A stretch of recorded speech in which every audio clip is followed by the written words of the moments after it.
Check 1 2, check 1 2. How's everybody doing? Let's see here.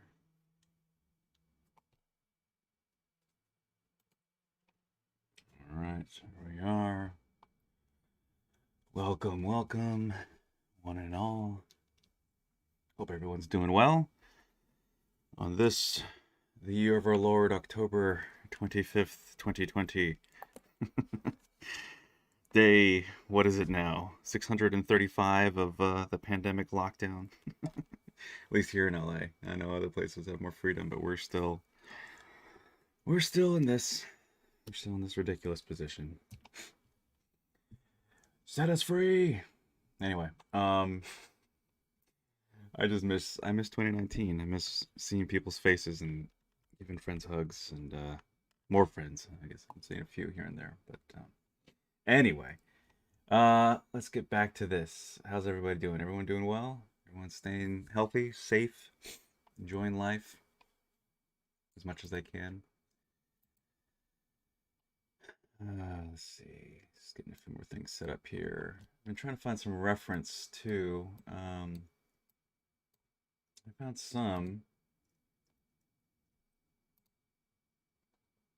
It's funny, it's like I haven't really had to look up human anatomy or like different weird postures in a long time, in a very long time. So if anybody knows of a site, I know they're out there, but if anyone knows like the go-to site with free imagery of, you know, men and women in all kinds of different poses for art reference alone, anybody knows a good, because I know they're out there. I just haven't, like I said, I haven't had to use them in forever.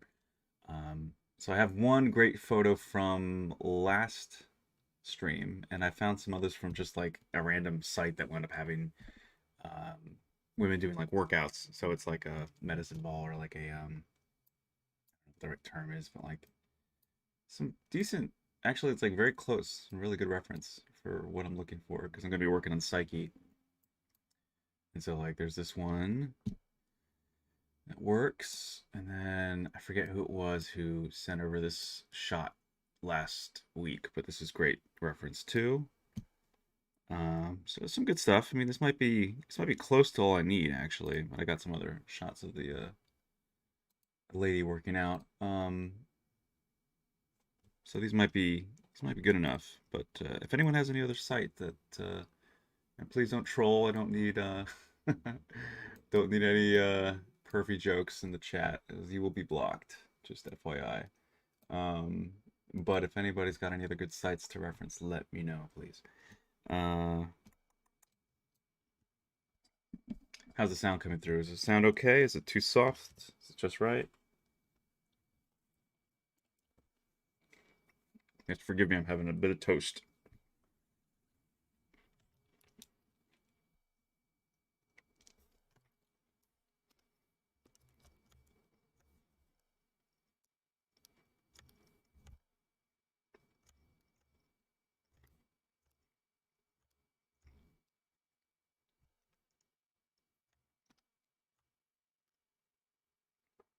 All right, so last week, for those of you who were here, you probably remember that we had a little adventure in figuring out how to dynamesh this and get the mouth to help the mouth be retained, essentially stay intact from what it was before.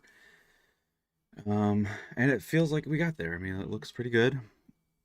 I forget what happened at, oh yeah, well, the first time I did it live, and then we were all zoomed in on the face, and then I backed out, and I had hit her arm. So then it closed holes and like cut off her arm when I made a new boolean. And I was like, no. So I had to redo it. So I redid it right then and there after the stream ended. So this is the new version, which has the same technique applied.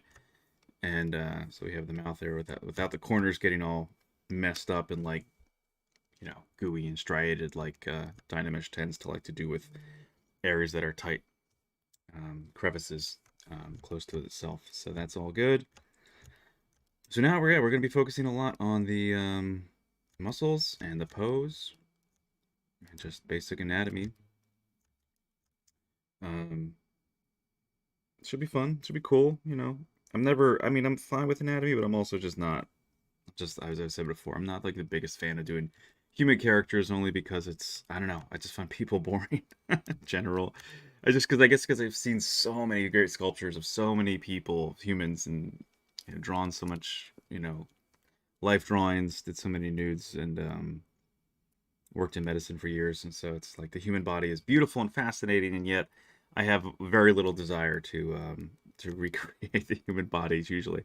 But this whole piece and the original one was just so evocative and moving to me. And that's it. I know everyone's got their thing. Some people just love Wolverine or they love Batman, and so then to be able to combine that with also their love of art and an anatomy study, or just really accentuating that character, I get it.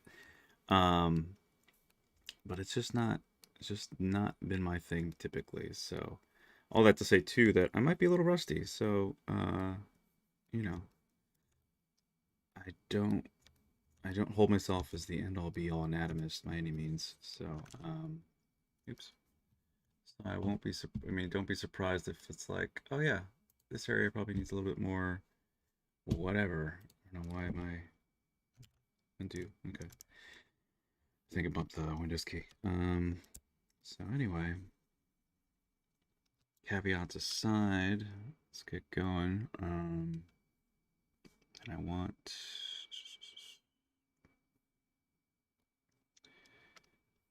the extra smooth.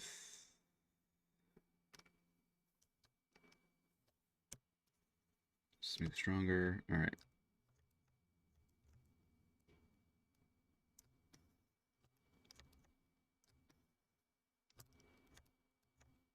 So I kind of want her hand a little bit lower, or her arm, I should say. I'm not really. Maybe that's okay. I don't know. The hand I'm really not happy with, and the wrists, it just feels a little too pencil thin. It feels just a little too frail, so I'm going to be thickening some of that up, and that means I'll probably have to adjust their grip a little bit too, but that's okay because I was just done to be there. Nothing was final. So if anybody has any questions, feel free to ask.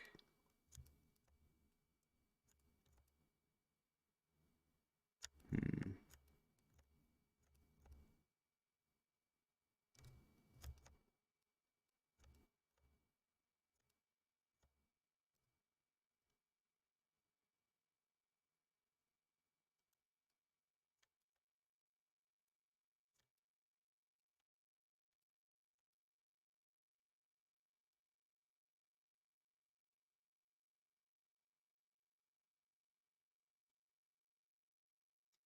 I'm just trying to I'm just trying to look at the whole piece again and just think about pose and what it looks like from different angles.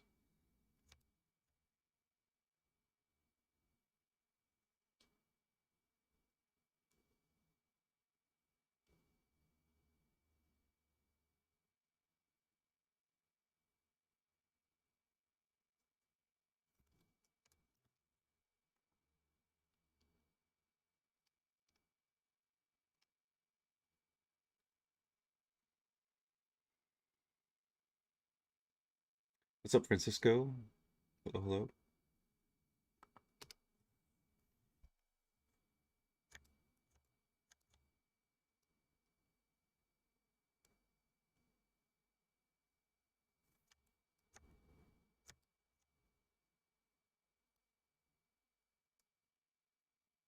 It's weird, like just looking at her right arm, and I feel like unhappy with it, but I'm not sure how much of it's just a pose or how much of it's still just.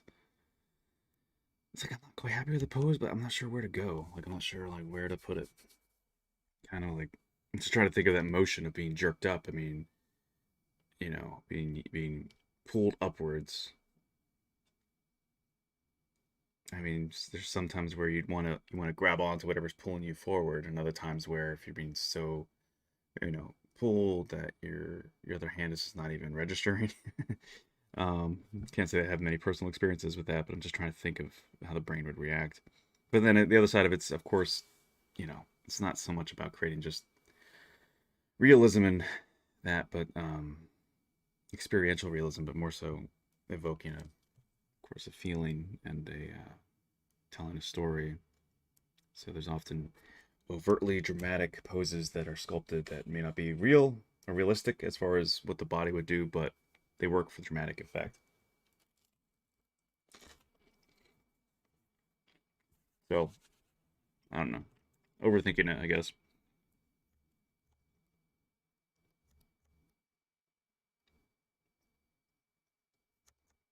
Now, let's see what happens if let's move it around a little bit, see what it looks like.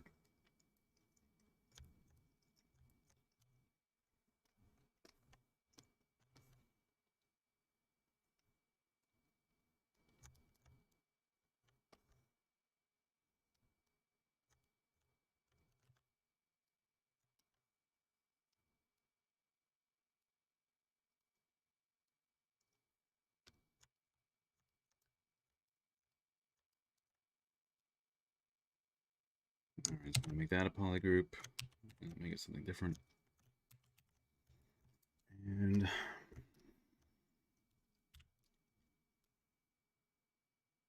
I'm gonna blur that mask a bit. Blur, grow.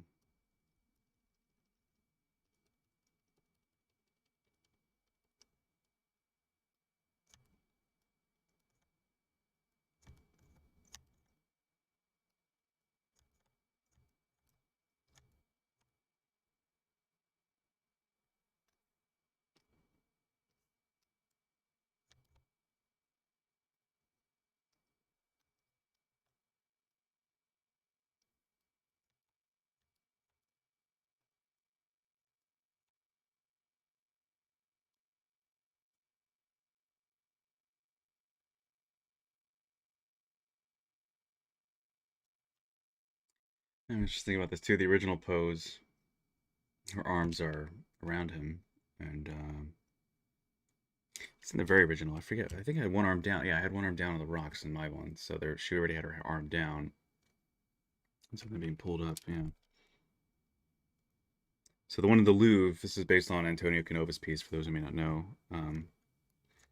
Psyche revived by Cupid's kiss, and she has both arms around him as he's one arm around her head, and they're just. I think they're just kissing or about to kiss or just coming from the kiss. They're kissing, I guess, and yeah. So her face and her head are really kind of obscured a bit. So I think there's something really to be said about having the arm down and letting both figures be seen more. Um,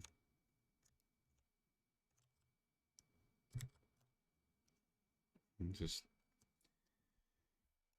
thinking what would work.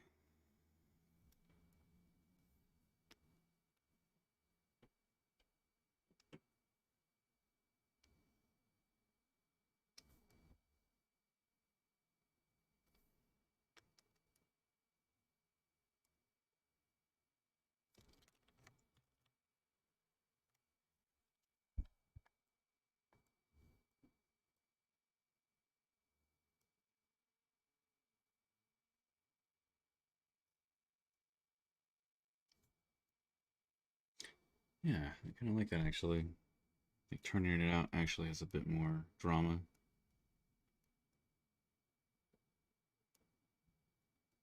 So it's almost like rotating it. I was rotating it there from the shoulder, but I should really rotate even more the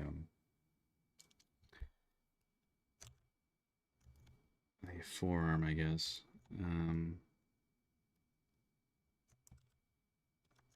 Well, that kind of works too. It's You can get a little bit of rotation out of the shoulder like that. But, mm,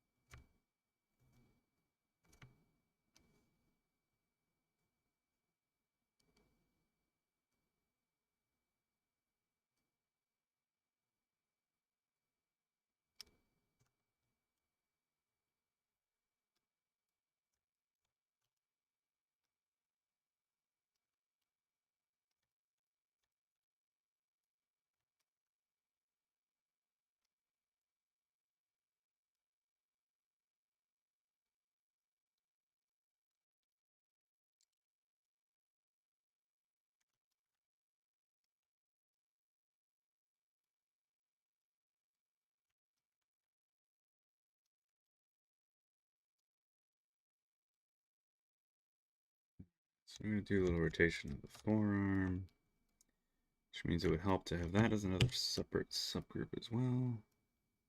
Polygroup.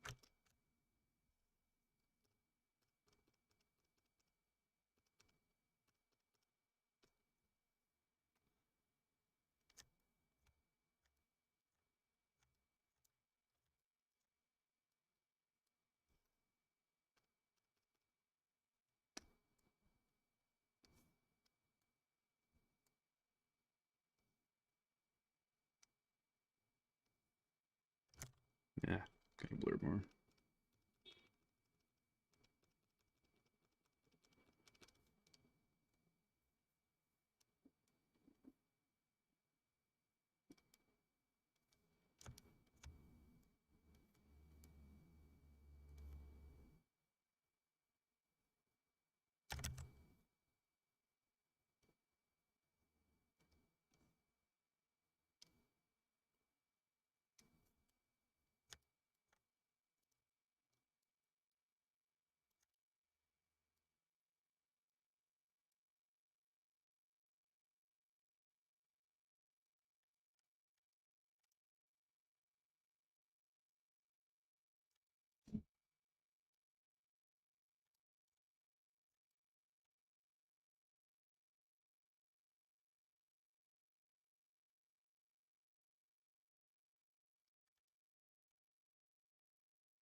Using the transpose line kind of like a bone, so that its center of rotation is, roughly aligned with where the bones would rotate underneath the muscle. It just kind of helps get the general adjustments looking decent. And then, of course, I'll, adjust the flow of the muscles and whatnot after I get the general pose in there. Just like sketching, you get the rough sketch in first, and then you start to detail it out as you go along. Same thing with sculpting, posing, all that. You get the rough element first, and then you go into the macro to micro.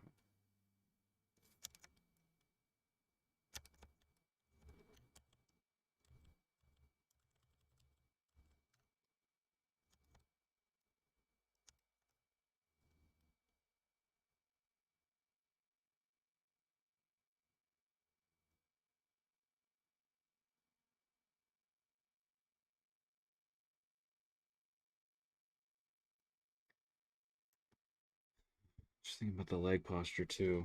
I gotta reference my own work again just to remind myself, like, how was she posed?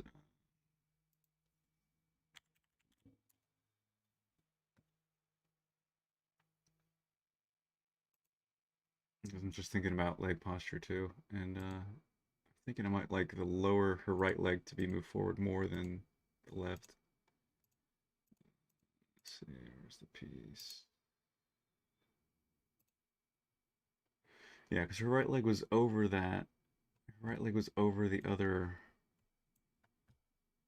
or her left leg was over her right leg. Excuse me. I'm just thinking about the motion then of being pulled upward.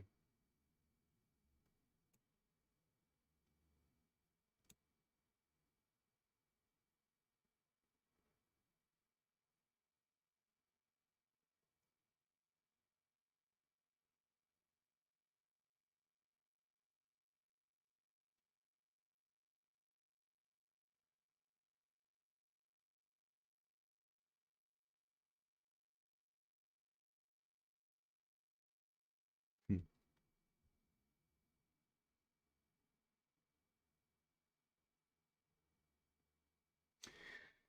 But then again, the body, it's like one thing that, again, we're just going back and forth with the same ideas of like, what would it really be like versus, what looks better. And it's like contrapostal, like always having the body have this, beautiful reversing of its pose often looks, I mean, the body's incredible either way, but I mean, it looks really elegant when you have a twisting of the body or like, you're seeing the shifting of weight and opposing views and opposing angles, complementary angles as they flow around each other. Yeah, so it was fun. Um,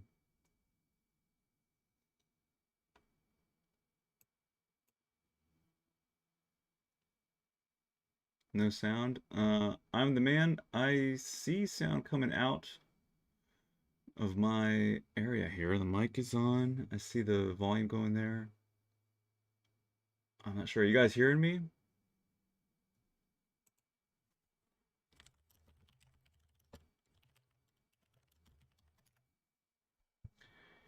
Check one, two.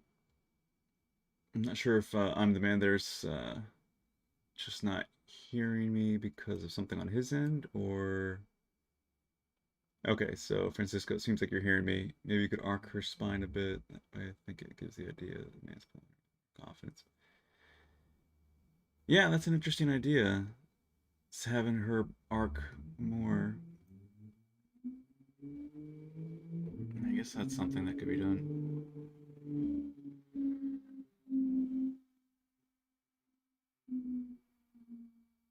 I guess we'll be pulling the chest out a little bit more, and yeah, pulling the small of the back end and moving the butt forward a bit. Um, yeah, maybe.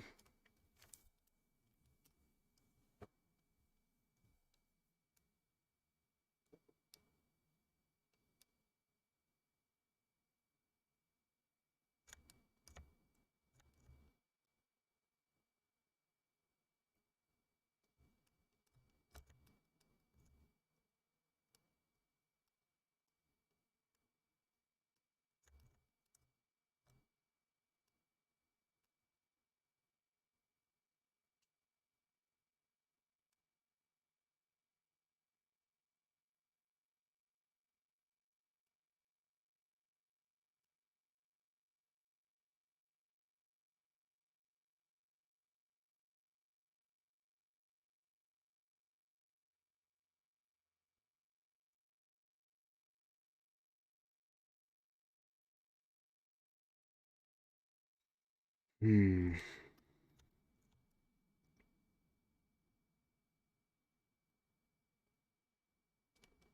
Autosave.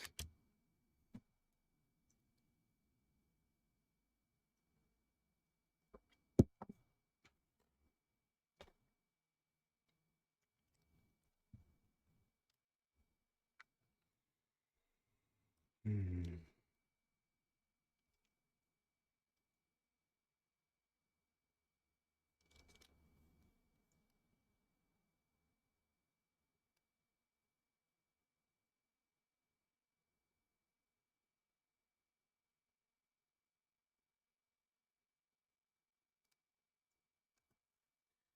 Well, yeah, I don't know. Because I'm thinking of just all the headaches too. If I change a lot of the core of the body, then that means everything else has to change. And even like the moving the legs, which I'm going to have to do a bit. I'm going to have to readjust some of the cloth in here too, which is going to be a little bit of a headache, but not too much. Yeah, I'm not sure about arcing her whole body though. That's an interesting suggestion. Just to do a really crappy, rough test here quick and see what that looks like. Um,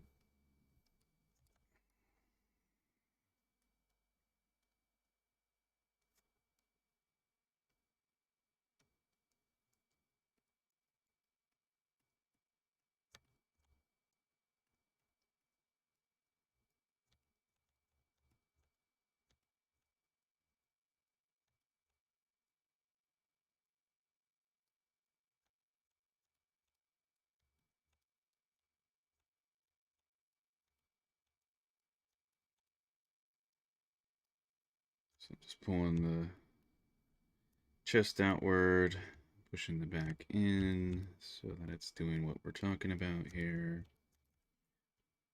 Iliac, the ilium, the iliac crest.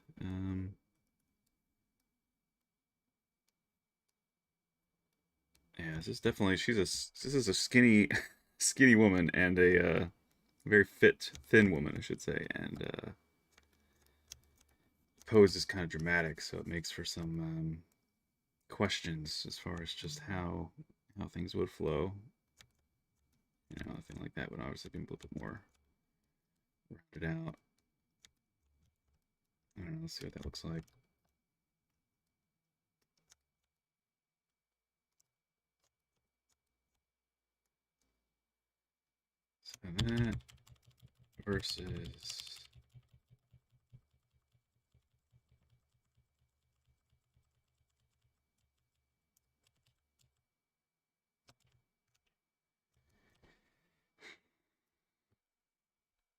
So that versus this.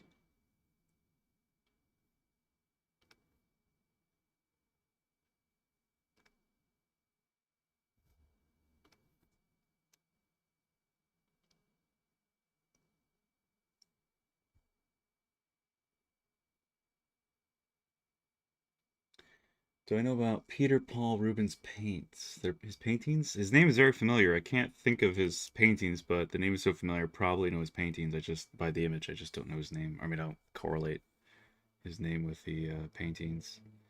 But is there one in particular I should look up? You recommend one in particular? I don't know. It feels like the change is so subtle. I don't know. I could do it. I could do it. I mean, could go for it.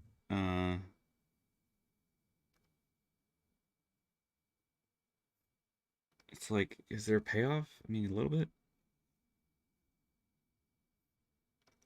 I do like the rib cage being brought out more. That feels it just does have a bit more drama. Like this, like with any character when their chest is being pushed out, it's just this. It brings more drama to the scene, almost like a ballerina, you know, or how they a dancer how they would move and how there's a certain poetic movement to the body when there's the chest being outward and the neck being pushed back. There's this it's like an elegance to it that's it's more dramatic and more beautiful than just the stationary kind of regular poses, but there's exaggeration there that is nice. Um, I feel like I could do that, but then leave the hips probably where they are, both for keeping it a little less work and I was looking like ROI, like re- return on the investment of time. Like how much time would it take to adjust everything just for the hips to be moved a bit versus the chest, and it feels like the upper torso area has more payoff than moving the hips around too much. um but I think I may not have to move the hips much from where they are. I could still just push in the back, push out the rib cage, and then adjust the legs. Yeah, I think that's a good suggestion. So yeah, thanks, thanks Francisco. um there's some great ideas how things can flow. Is there any importance to know drawing for being professional 3D sculpt? Yeah, I mean, for sure. It's not a requirement at all, I mean, but it's sort of like fundamental art, right? It's the foundation. Um, it's like it's kind of like saying, well, is there any benefit to knowing how to read music, or how to do fingerstyle on guitar, versus just knowing your chords and just strumming, I mean, you can get by with just knowing your chords and strumming, and a lot of people made very successful careers out of that, or at least somewhat successful careers. But I think there's a big difference between those who know how to read music and how to do classical style as well as the regular, which is less brain power to do this versus understanding how to do arpeggios and scales. um so I'd say there's a significant same correlation because I took music as a kid for a long time, piano, violin, and classical guitar.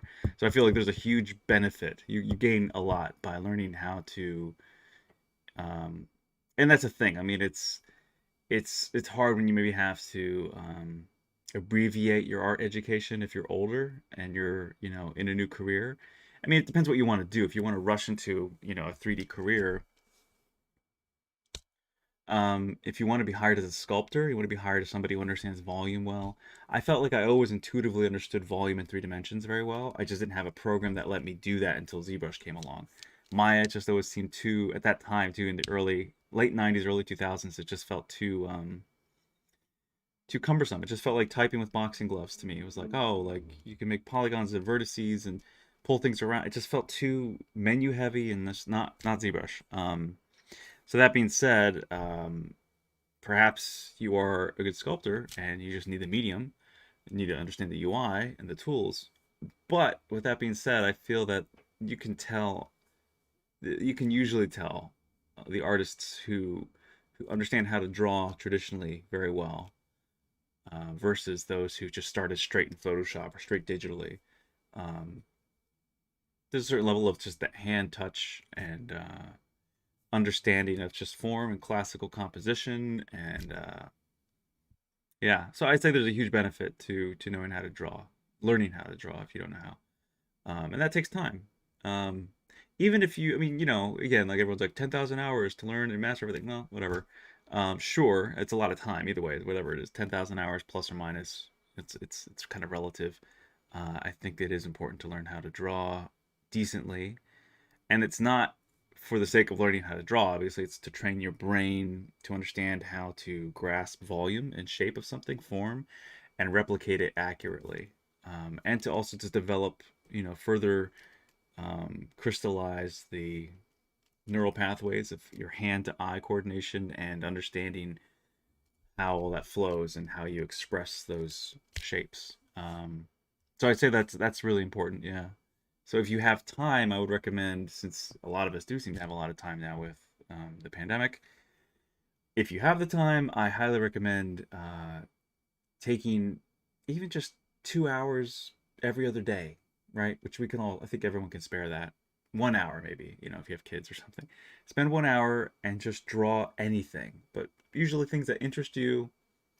And typically you want to start with more simple shapes first and then develop that. So replicate basic primitives, you know, draw a mug, draw a cup, draw a box, you know, or like you know, keep things simple and geometric at first, you know, still life, you know, like a fruit, an orange, an apple, you know, bowl of fruit is the classic thing, right? Maybe get a statue that's a more simple, classic Roman Greek statue, something like that. Even just a pillar, you know, like a normal like Romanesque or Greek pillar, you know, something. So this is classic things is what we all learned in drawing in you know, the first couple drawing classes. And as a kid, you know, my dad was a draftsman, so I mean, he was before he became an engineer. So I learned a lot of classical drawing from my father, which I was lucky. And that was always a hobby of mine as a child, was drawing. My sister was very good at drawing, she still is. So we would sketch a lot together and we draw. You know, we would freeze frame Disney movies and lay there on the living room carpet and just take our drawing pads out and draw different movies, whether it was like Disney or John Bluth, Land Before Time, or her thing was Little Mermaid. And you know, so those kind of practices definitely, it's like working out, you know, just like you do enough curls, you're going to start developing your bicep, but then you don't want to neglect your triceps and, you know, all your other muscles. So you want to balance your subjects of what you're drawing too. You know, you want to do organic, you want to do some hard surface, you want to do simple, you want to do some complex. Um, and that does translate to sculpting. It really does. And I think that also gives you more confidence in sculpting finer details and not being afraid to really push things further, you know. So anyway, that's my long answer to, is there any benefit to knowing how to draw for a 3D artist? Yeah. I'd say there really is. Um, and it'll manifest differently in everybody. That's the other thing. I mean, its benefit in my life is different than the benefit it'll have in your pieces and so on and so forth. But if you're asking yes or no, definitely yes. Definitely take time to draw, especially if you haven't mastered drawing yet. You know, I mean, in the basic sense of at least being able to be confident, like, oh yeah, I can replicate that, and then to be able to do it well, to render it well.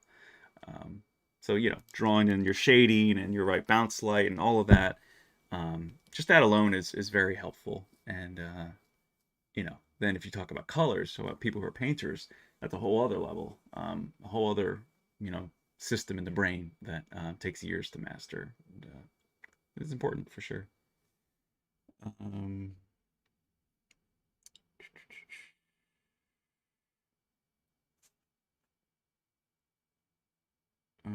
sounds dope.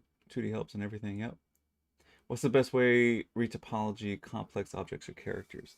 It depends. I mean, it depends how rigid you need your retopology to be. You know, if you need really precise edge loops and you got a really tight polygonal budget, or if you've got more wiggle room, which usually in these days we do as computing power is going up, there's restrictions on poly count lessons. Um, but best way to retopologize would either be using ZRemesher and or there's a new technique now too where you can and I have to practice it more because I haven't actually. And Joseph Drust has a great video on it. It's with the new update for 2021. You can essentially add a plane, add some thickness, and then tell it. I think it's terrible. I haven't practiced it enough, so I'll return you to Joseph Drust's video where he very clearly shows you how to retopologize rather nicely and quickly with edge extrude in ZBrush. So you can basically do box modeling, but it maps it to, you know, surface of the object you want to retopologize. So that depends on what you want to retopologize. Sometimes it's faster to take a mesh that is already made, duplicate it, and then do ZRemesh on that, and then project the details back, one subdivision at a time. Other times, if you just really need to be strict on retopology, you might probably go into Maya and do like your modeling toolkit and use your what's it called, the quad draw, right? And you know, use your multi-cut tool. Otherwise, like I said, you could do it here in ZBrush as well. And I think I could find I think it shouldn't be too hard to find the video for you so that you can reference it quickly. This is why I'm drawing and animating ain't the best any professional means, not a professional level. I know this will be worth it.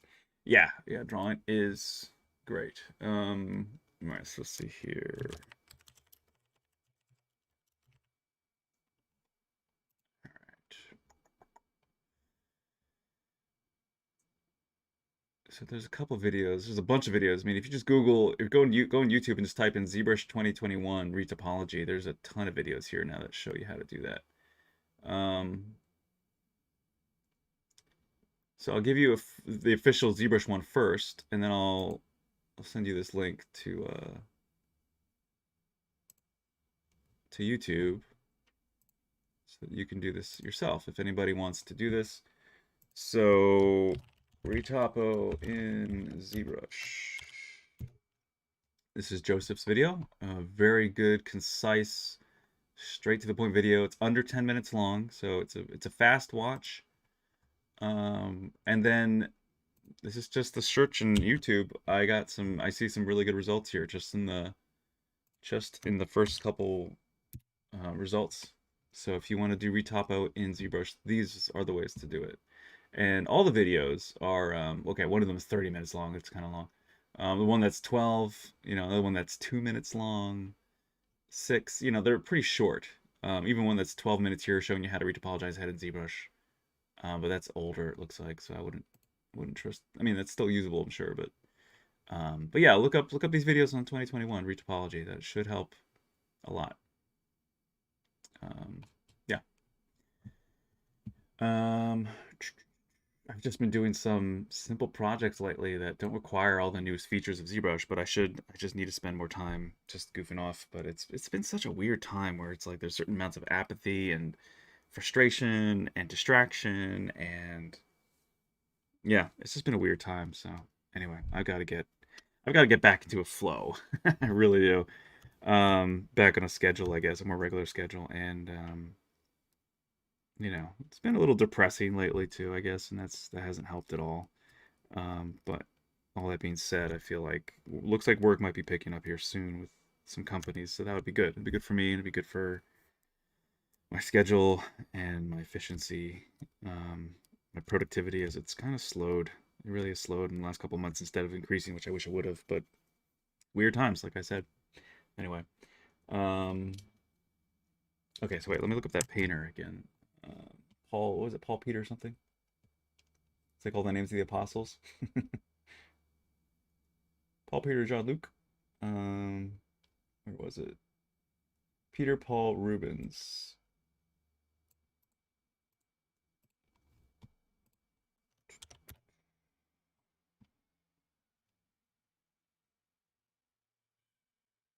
Flemish artist and diplomat from the southern Netherlands.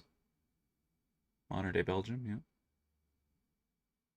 Belgium's cool, man. I like Belgium. A lot of Europe is cool. Most of Europe, I guess. Um, yep, I know his work for sure. Just I'm seeing a lot of portraitures right now, like nobles, and societal elites and mixture of different people. Yeah, I've definitely seen his work in art museums, like countless pieces of his, I think, and I'm sure I know it's been replicated many times by other people too. But interesting. I'm looking at some of his. There's one like a biblical piece where it's like I guess it's the angel of the Lord coming to Mary. I think that's what it looks like. Looks like it might be that's the piece where he's supposed to be the angel speaking to Mary about Christ. Um, immaculate conception, I guess. Yeah, some really cool biblical pieces.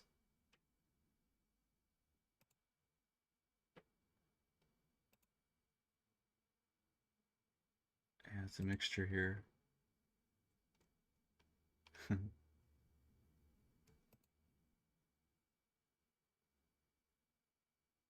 Yeah, yeah. It's terrible I forgot his pieces because I know them so well. I just don't put his name with them. I guess because they're not like they're great, but they're not like my favorite style, or they're just not my they're not quite my like the ones that really like resonate with me. I mean, even though I can really appreciate the work, I mean it's gorgeous and a lot of it's very extremely well done, of course. They'll play with light and color, composition. I can show you guys what I'm looking at. Um, yeah, it's just some great pieces here. I mean, of course, it's classic stuff. And some of his work, the coloring choices remind me a lot of Pitar, and I'm blanking on his last name right now. It's terrible, but Pitar is a living painter, and he has amazing work. So let me find his stuff because he's a modern guy who takes this and just takes it to another level. And it's the Legend of Steel Basha, I think. I'm probably misspelling something.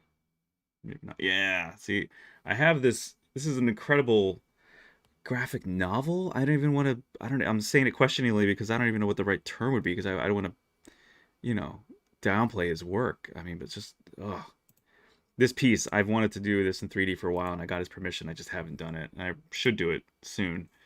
It's just that horse, and I just beat Ghost of Tsushima the other day on PS4, and my God, just I was thinking about this piece because of freeze framing the game at different points when the horse is galloping. This almost exact same pose, beautiful, just striking animation of the accurate replication of how a horse looks when it's galloping at full sprint.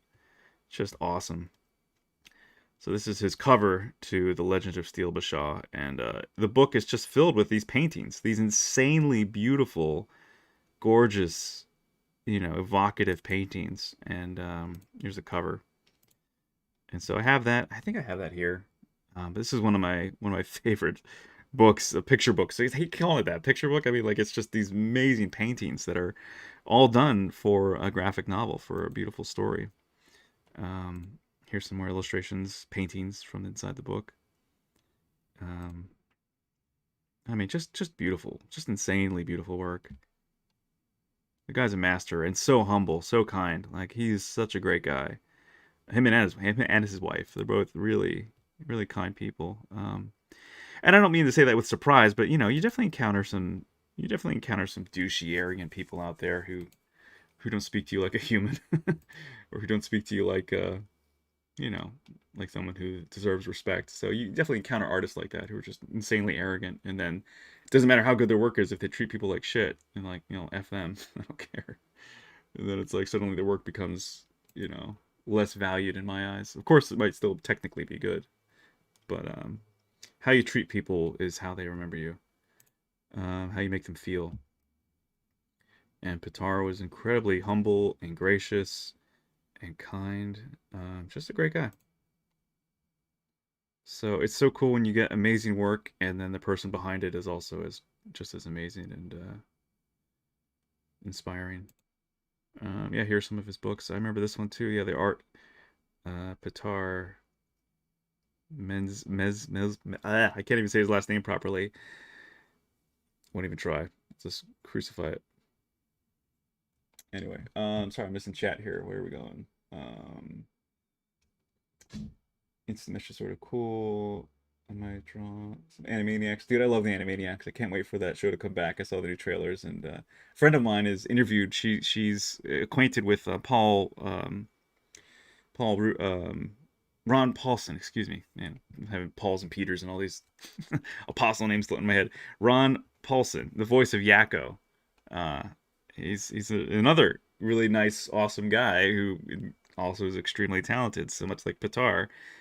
He's an incredible actor, great voice actor who's renowned for many things, but the one that I, of course, remember him by mostly from my childhood is Animaniacs. And I always loved the intelligent wit. I always loved the writing in Animaniacs and just how sharp and witty it was. Even though I only got maybe half the references when I was a kid, I was also a movie junkie, right? And so I knew Spielberg, of course, because Jurassic Park changed my life. Um, Along with E.T. and Indiana Jones and all those other films. But so knowing that Spielberg helped produce the Animaniacs and Tiny Toons, and he really forced like the full orchestra, and I love music. I love the full orchestra sound. I'm a huge fan of Animaniacs. So yeah, can't wait for that show to come back this next month on Hulu.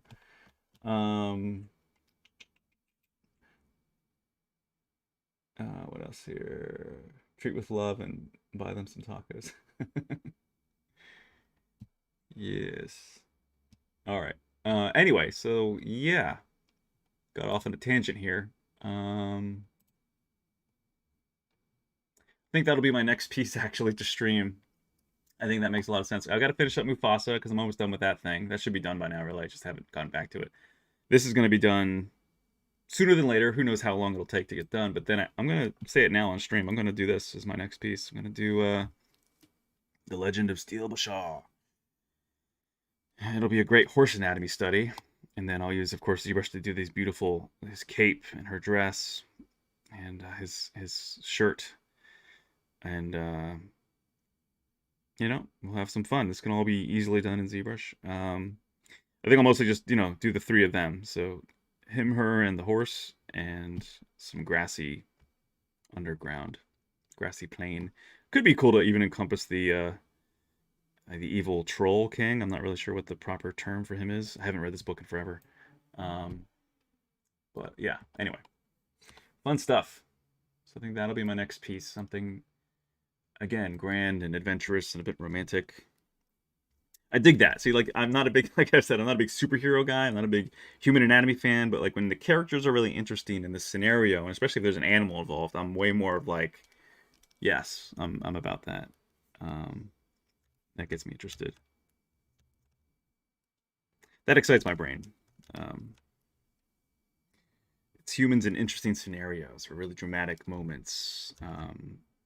That's what sort of, that's what really triggers some excitement about the subject for me.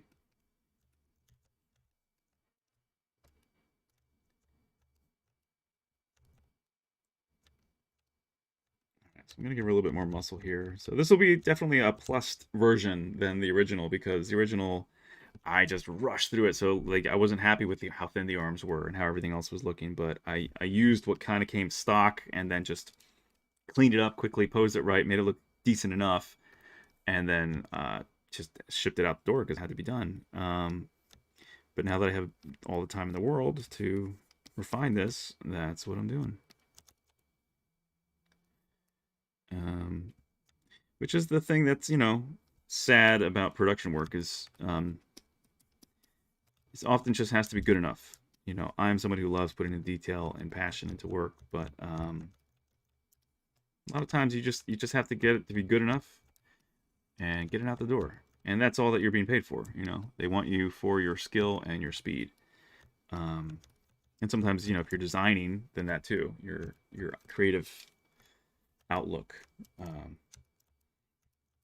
But when it comes to personal pieces, it'll take all the time.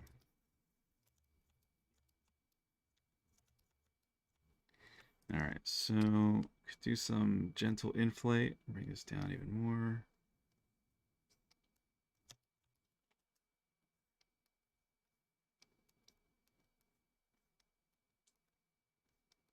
It's like you like women, you like the figure, the classic female figure to have these beautiful lines that get close together and that are, you know, accentuate the form, but I just feel like the wrist is almost too thin. It just looks like too frail.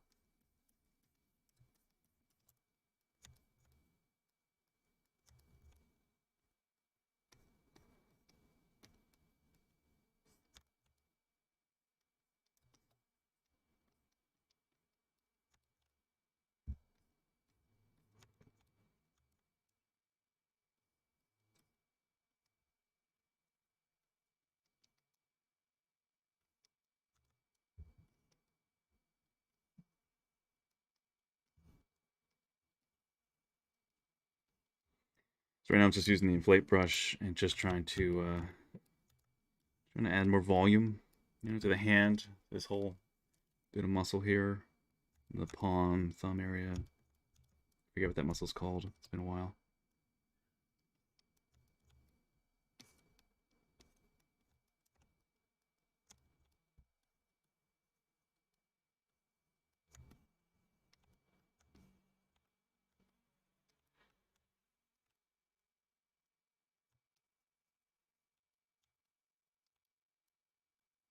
So it's Halloween, and I'm not doing a pumpkin because I just don't really care all that much about Halloween. I love good horror movies, though.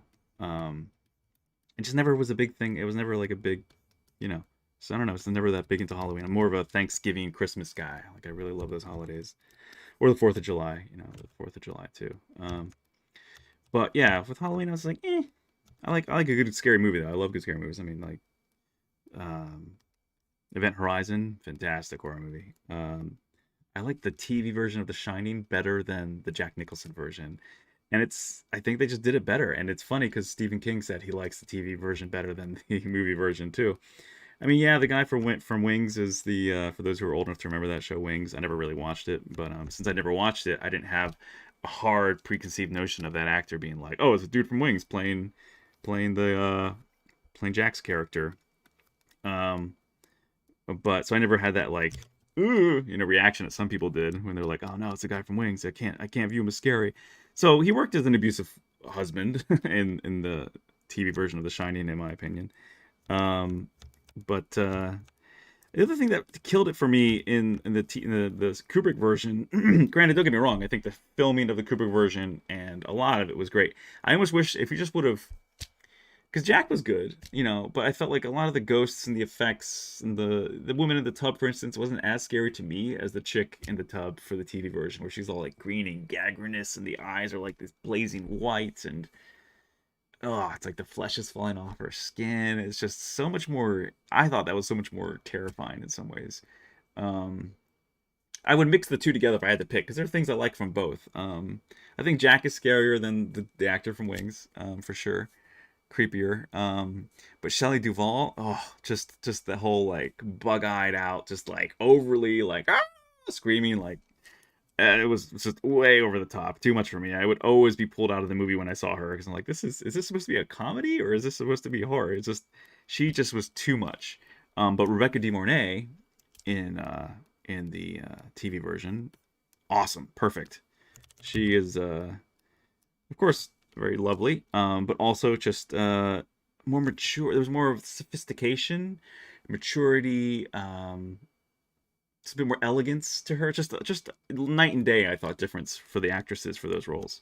And so I thought Rebecca De Mornay did just such a better job of playing a strong leading female character who loved her son and was in a tragic position with an alcoholic husband.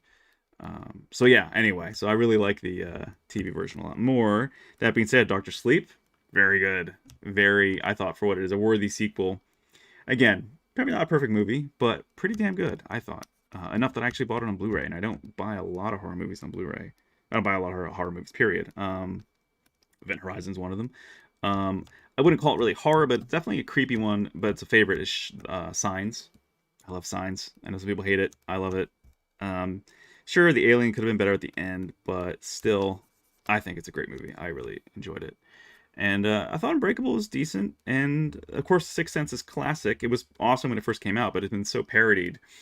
And once you know it, it's sort of it feels like sometimes a twist makes a movie better, and sometimes a twist makes it less impactful. And once you know the twist, it makes everything less scary. In the Sixth Sense. But initially, it was the first time I saw it, I was like, damn, this is scary and great. That's what made M. Night Shyamalan. Devil is a movie he produced. If you haven't seen it, it's a picture of an elevator with a red light forming an upside down cross. The sign of Satan, the devil. If you haven't seen Devil, I think it's on Amazon Prime. I'm not sure if it's free to watch or not. I think it is. Definitely watch it. It's a really tight, succinct, low budget but well produced, high value. I guess I would say it's low budget. Only low budget because it's mostly in like two locations, like the lobby, the building of the lobby, and the lobby of the building, and the elevator. It's a sort of whodunit kind of murder mystery horror thriller. It's really good. And M. Night Shyamalan produced that after he had a bunch of flops with. I like The Village too.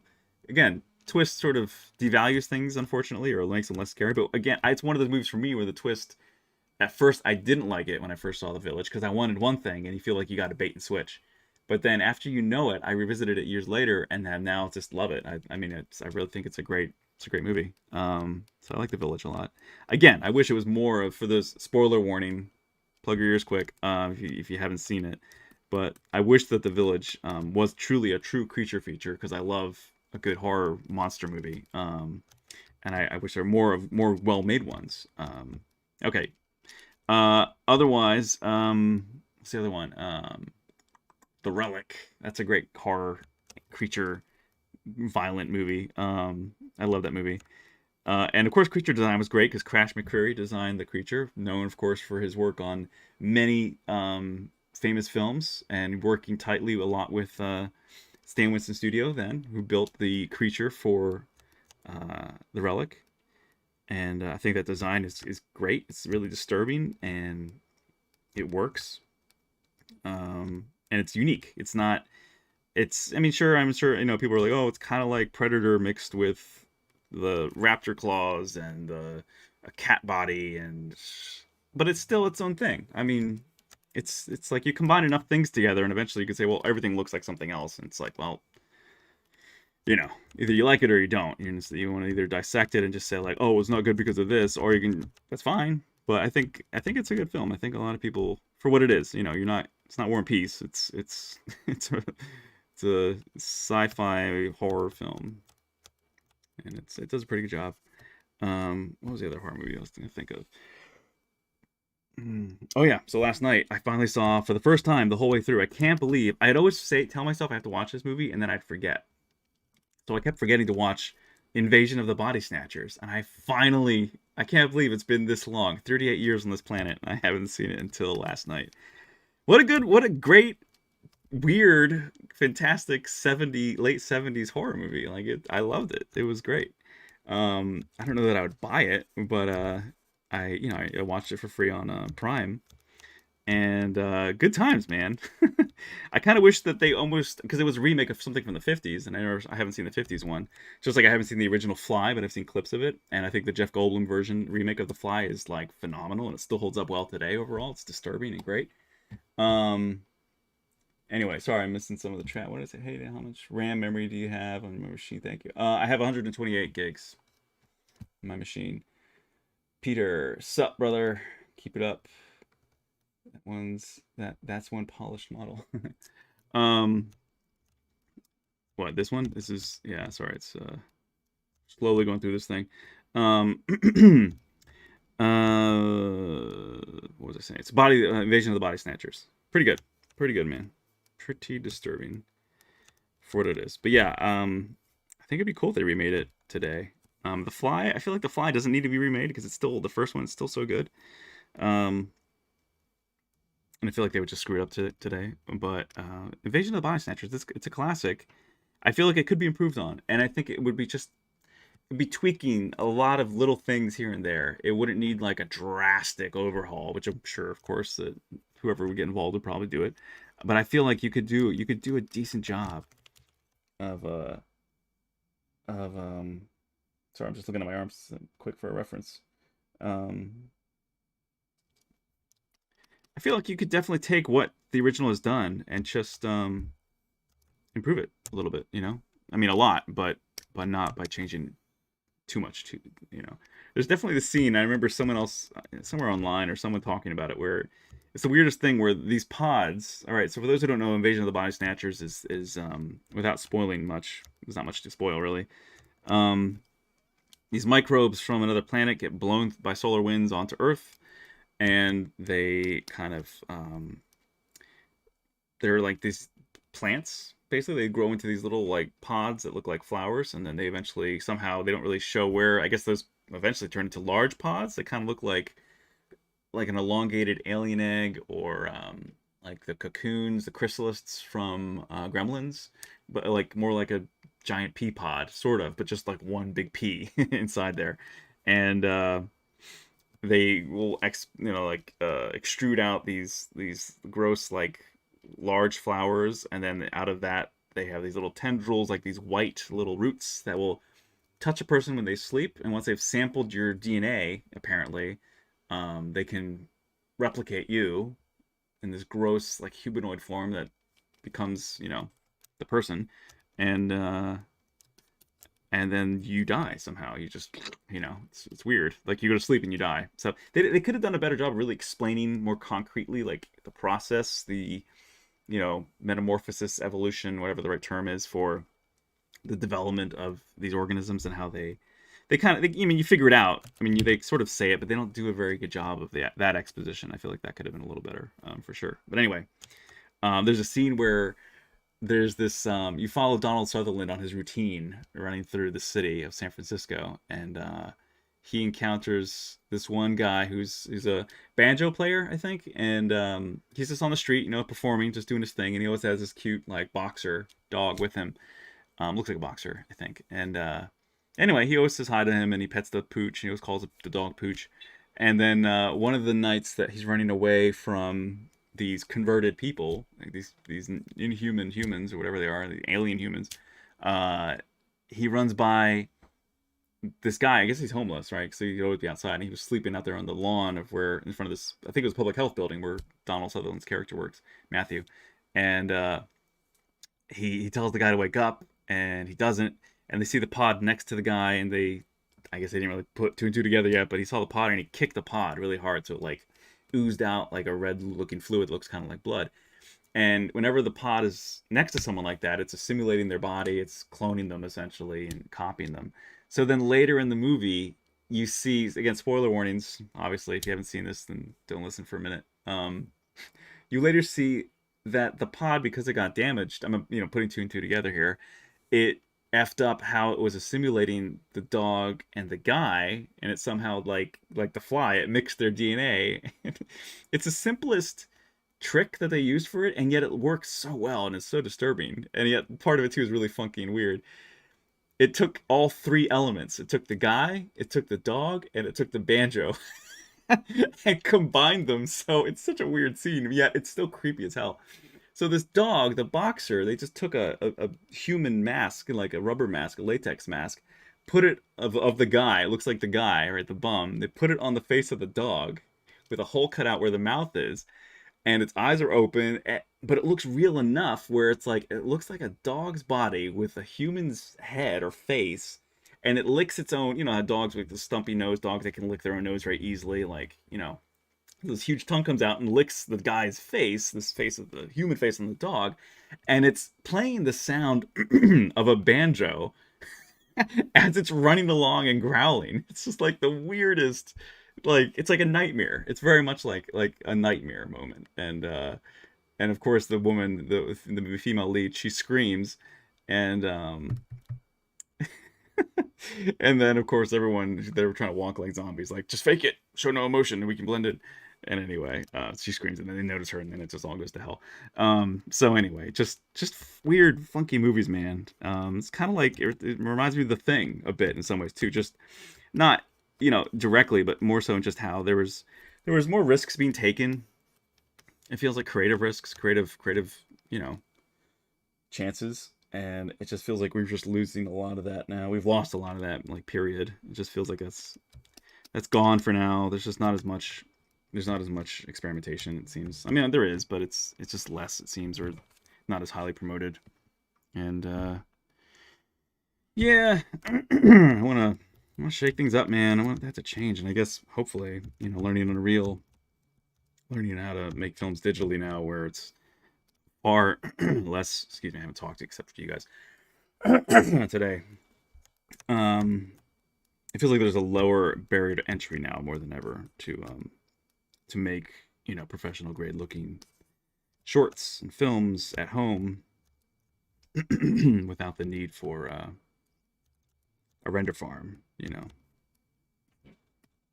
So anyway, long tangents. So yeah, has anyone else seen Invasion of the Body Snatchers? Anyone else remember that?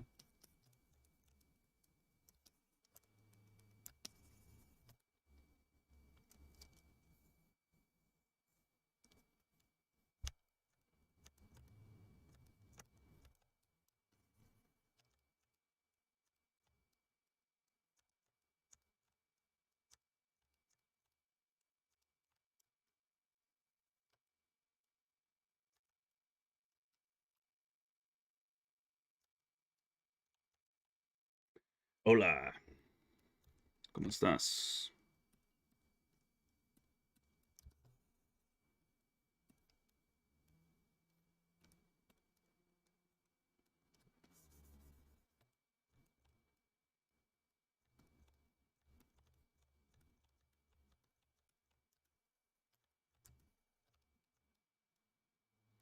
So right now I'm just using, excuse me, man, just using the move brush and smooth to pull out some of this musculature.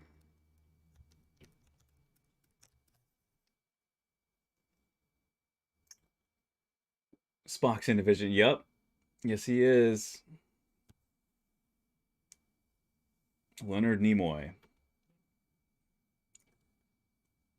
The city is featured and felt futuristic because of the pyramidal new sky. Oh yeah, the pyramidal skyscraper recently finished.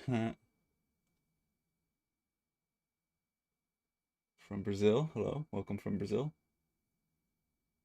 Like our channel. Ah, well, thank you. I mean, this isn't really my channel, but it's just Pixologic's channel, and I'm sure they appreciate your affinity. Be sure to subscribe to them if you aren't already.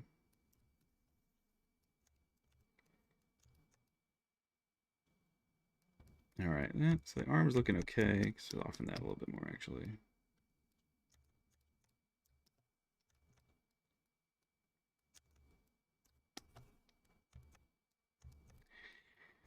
Well, it wasn't a lot. I could still, I don't know, could still use a little bit more volume.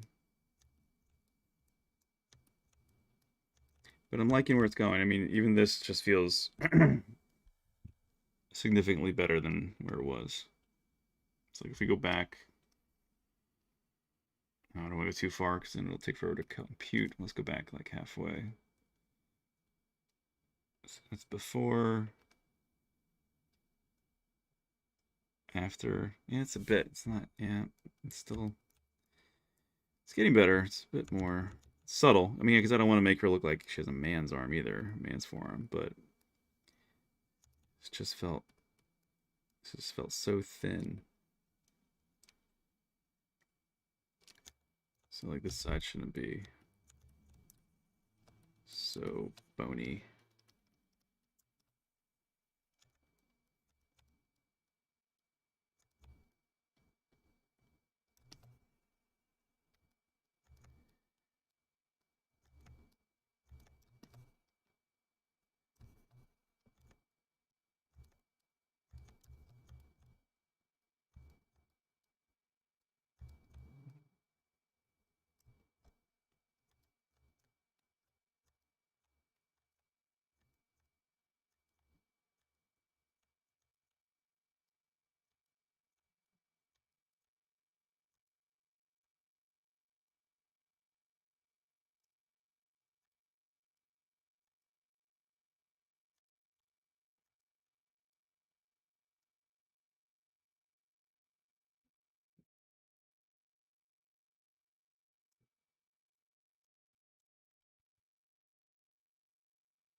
Interesting. I was just thinking about another view here and just thinking like maybe it'd be cool to see this have a more of like a tiered up kind of view with the cloth. And I'm thinking maybe if I just shrunk this one down a bit, that would actually look even better. Let's see quick. Center it, straighten it out, move it down a little bit, move it forward and down.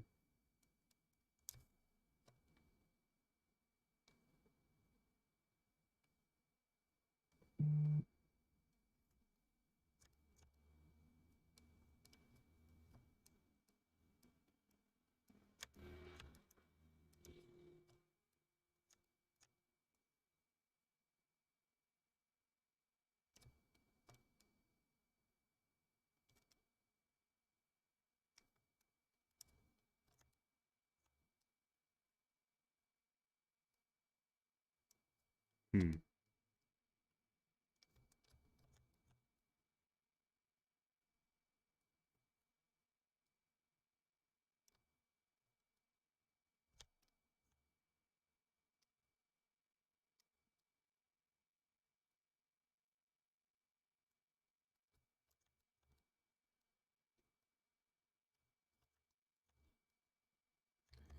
I'll let this sit for a little bit, see how I feel about it. I kind of like there being like a bit of a ramp up visually, like, you know, and not have it be so, I don't know, lumpy, like different. I don't know, I feel like this might work a little better. And I feel like this needs to be just a little bit more like so.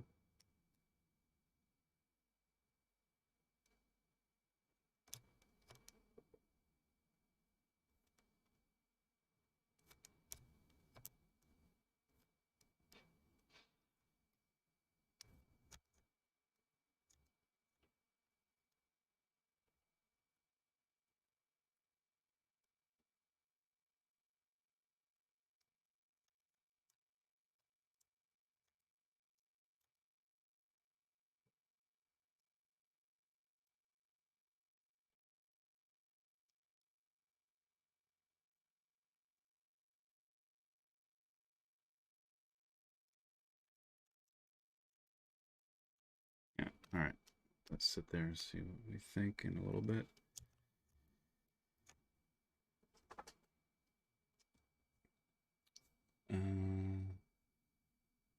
Only I don't understand anything you're talking about. Sorry. Is it English or is it because I was talking about a movie? Sorry.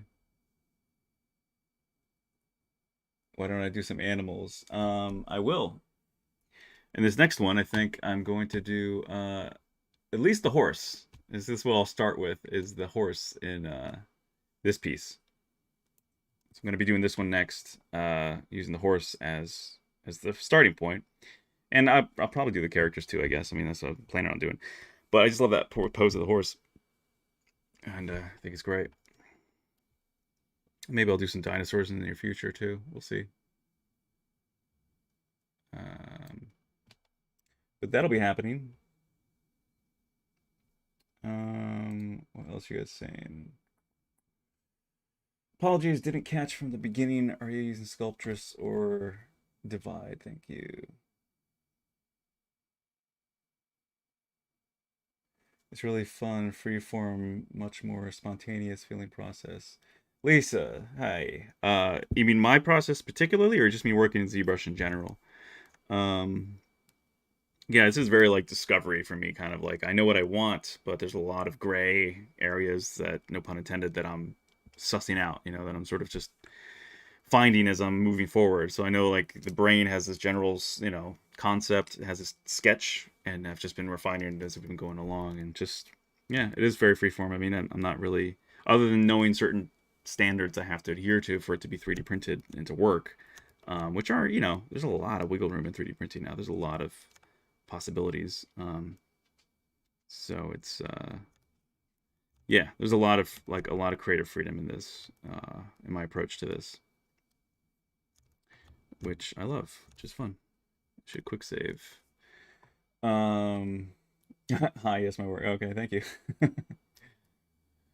Yeah, I mean, because I think I don't know, at least if you've been watching it from earlier on streams, but you know, I had to there was definitely like some rigidity in like just trying to get her quadded out, you know, to have it be like this as opposed to it's still not perfect, but it's better than what it was because I had it triangulated because I'm using this from another piece, from the original piece I did. Um and so yeah, that was just a headache just trying to get the Dynamesh wasn't working right for some reason, or it seemed like it wasn't working right. So we finally got it quadded, so now I can just refine the anatomy. And the cloth and everything else was done, you know, earlier in the stream. Thanks for making this more creative. My pleasure. Um, Enjoying the film genre musings along with Z learning. Clouds have a translucent jade Chinese cloud feel. Very cool. Oh, thanks, man. Yeah, I mean, it's like I'm not really completely happy with them that they're not done really yet. It's meant to be more of like a dust cloud, kind of like billowing out from the ground. Which I guess is kind of obvious. But yeah, I'm not sure if I'm gonna really what else I'm gonna do with them yet. I'm just sort of put them on the shelf for now. Like they're good enough. Not they're not my perfect desire for what they should look like. You know, but they're you know, but they're there. So they're in place and they're in general what I want. I still think I might refine them a bit more because it's like areas here just feel kind of mushy and that could be better, you know, whatever. I'm not gonna keep dabbling with them now because I got too distracted with them before. But thanks. Yeah, they're coming along. I think they'll be better as things progress. But yeah, I mean I'm liking where things are going with this piece. I'm feeling like it's coming together. Um and I think just all these extra bits and refinements and tweaks are just gonna make it that much more beautiful and exciting by the end. So I've just been really unhappy with her hands and just how like weird this feels. It's like it feels too webbed. So I've been just sort of working my way down here, and now I think it's time to finally face the music and figure out what the heck is wrong with this hand. Like, why is it looking the way it does? Some of it's the webbing. It's like it's a little too weird, and it just feels like the bones are too like widened. You know, it just feels like the hand, the metacarpals should be um I mean, yeah, a little bit. Maybe it's just excuse me. Man, I haven't spoken until today, until this hour. I think it might just be like this one outer area might be it. Or even just this area right here. Something just feels so like if I block it's like the first four fingers look fine. Thumb through ring finger look fine. It's the pinky, it's this area that looks weird, I guess. It's just and yeah, again, just how the fingers are separating. It looks off. I mean, even though of course we all have a little bit of webbing in between our fingers there, it just feels weird. And the fingers look a little weird too, actually. They don't look like the knuckles aren't really. So yeah, I'm just gonna have to improve the whole hand anatomy here is gonna have to be updated a bit. It just feels very wonky. The more I look at it, the more I'm like, eh. And it's probably a combination of things because I had this hand planted down on the rocks in the original piece, and this is way more. This looks way too lumpy. Needs to be a little bit more refined.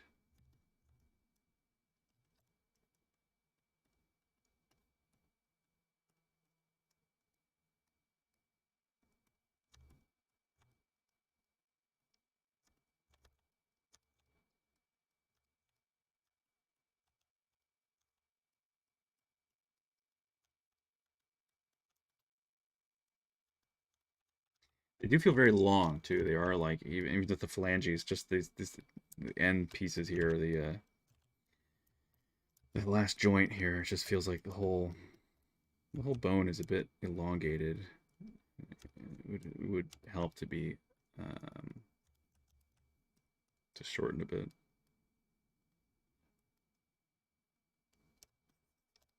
But I don't want to give her man hands either. I don't want to give her like I don't want to reference my hands too much to make them look too masculine, but it just feels like there's a distinct lack of definition for where the joints are, and there should be a little bit more. It's a bit more defined.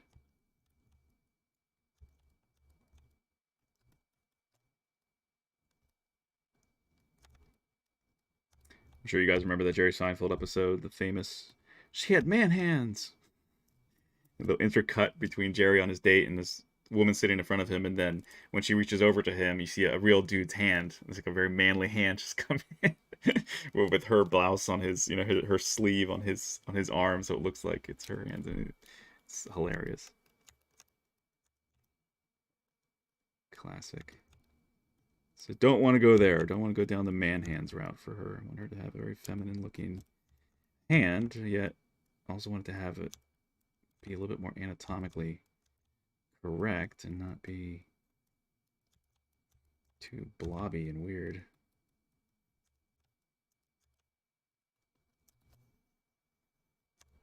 So right now I'm just doing move and smooth. That's all I'm doing.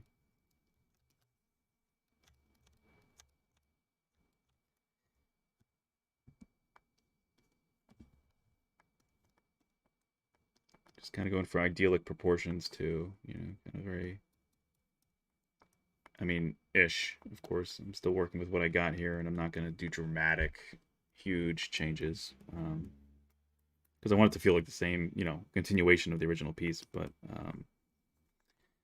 also just want to make my life a little bit easier. I don't want to have to like resculpt every single thing, where it's almost like might as well just brought in a new human model and started with that.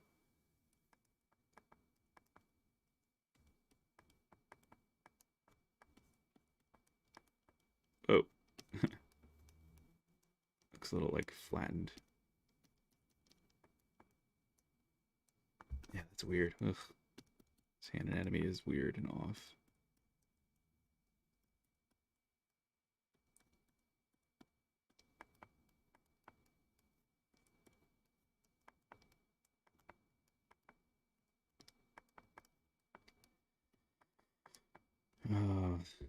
It's the blessing and the curse of being an artist, is to be so hypercritical of design and symmetry and balance, and it's like it's hard. It's like impossible to not be critical and picky about every little thing, for me anyway. It's just, I think a lot of artists are that way, just perfectionism to the max, too much.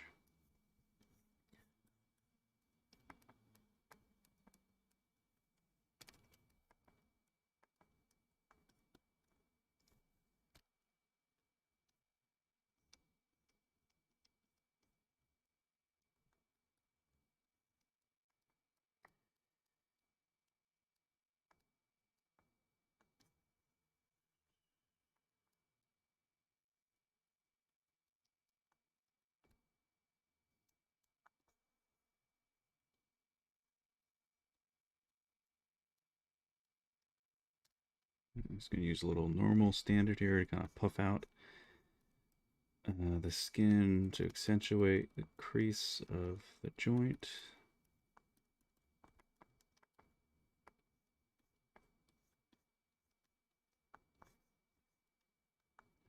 And then do a little smooth.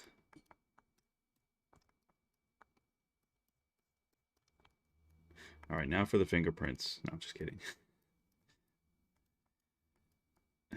That'd be a little insane. It'd be awesome, but it would take way too much time. Actually, I guess you could just use alpha of a fingerprint and just stamp it on there, but don't need to go that far.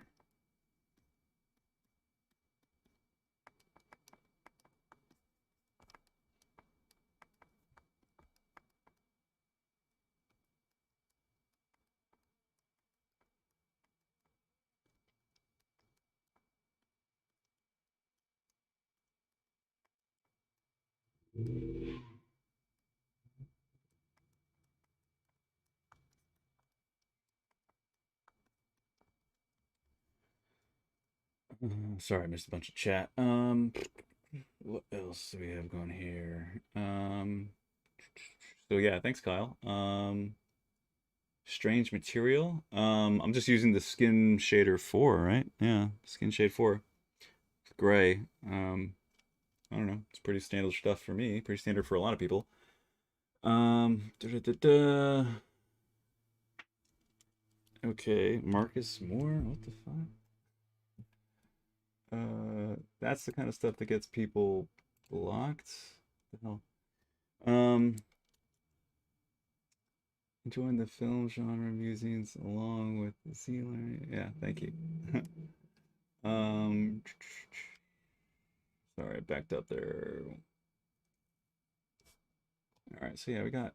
Sorry, we're getting spam in here, getting some trash. All right, there we go. So some douches out there. Anyway, sorry about that, chat. So got to keep a closer eye on what's being said or posted.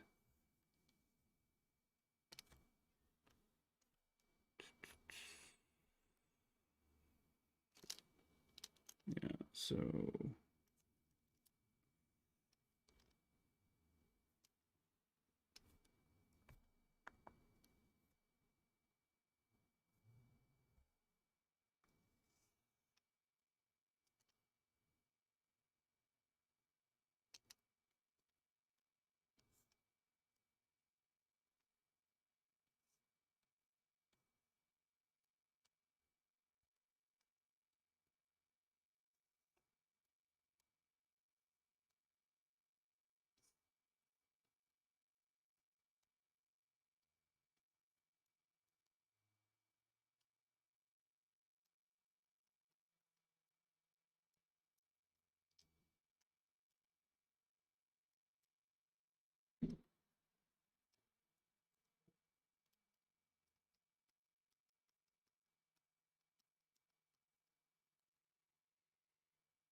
I'm using a graphics tablet. Yeah, I'm using a Cintiq Companion 2. It's an older one.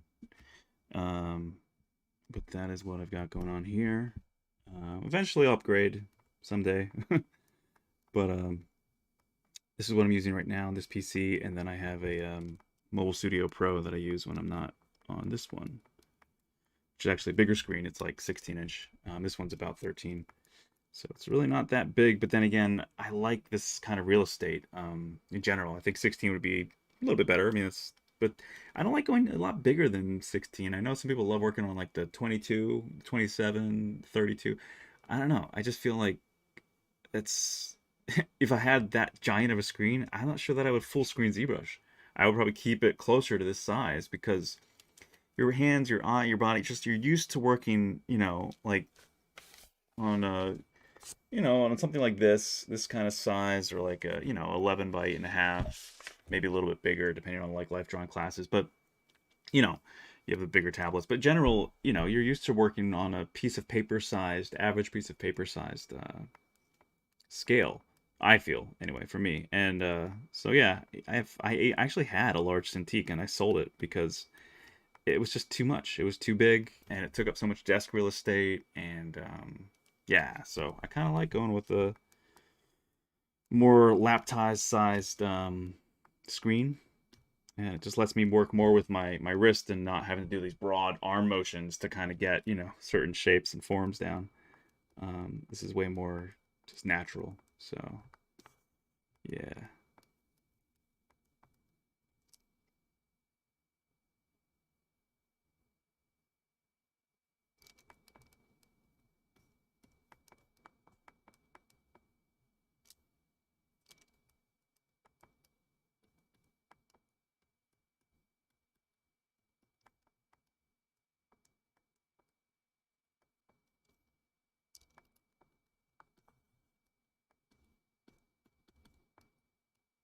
Holding Alt here, as you can see in the screen, Paul. I guess can you see that? Yeah, it's showing up.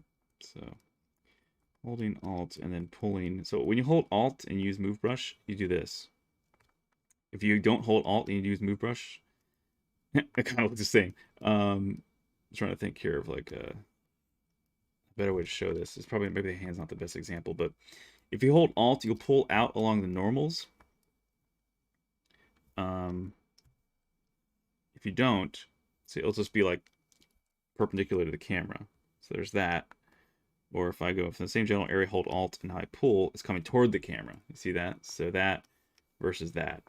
That's a good example. So holding Alt, you pull it outward of the normals. In this case, it is toward the camera. But if I do it over here, see how it's rotating around the top of the finger there? Hold Alt.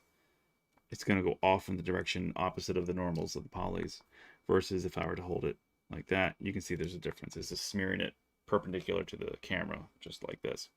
So that's all I'm really doing right now to get to push and pull the forms around.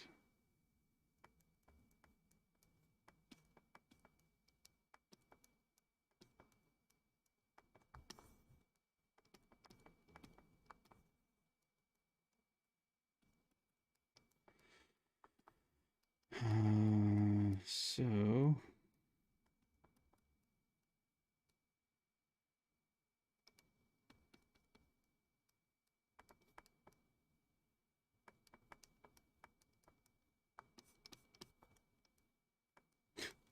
oof, that looks bad from the side.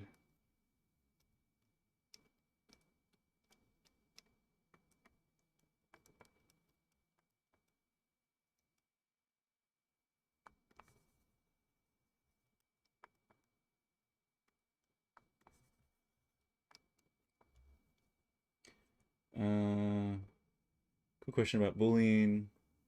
Why, when I do them in ZBrush and export them to Maya, they miss, I think you mean mess up the mesh in Maya? Well, it depends. I think you probably have Groupon, maybe. That's what you probably have a problem. If you're exporting it as an OBJ, I'm assuming. How do you animate high definition hands? Uh, I guess the same way you would low definition hands. But this isn't going to be animated, so this high poly count doesn't matter. It's going to be printed. But for animating high poly hands, high definition hands, I would assume that you would have to have a rig that was designed for that. You probably want to have a low cage poly. Like you could just create a low cage poly for that to be bound to, and use that low cage as the as the primary point of animation, and then attach the high poly rig to that. I am assuming that'd probably be an efficient way to do it. But I'm not an animator, so I can't speak to that area of expertise. I'm only speaking from being tangentially involved with animators. I usually, create a mesh that's very clean, low topo, lower poly count, and then subdivide up and then export the maps from that. Which is actually what I'm doing on another character, which I'm going to be finishing off today, actually, right after this. So yeah, you typically wouldn't want to, animate super high poly anything, but it can be done. It just depends on how high it is and what it is exactly, and what you want it to do. Making it and animating it, I should say, not making it, excuse me, animating it in Unreal would definitely help that process too, as it seems like Unreal can really handle a lot of polys on their characters and objects, even better than Maya. So the question about Maya, by the way, let's see, who was it? Yeah, 3D69. So if it's messing up, I'm guessing what your problem is is, let me quick save here and I'll do a quick demo for you. Save, I'll open up Maya so I can show you guys.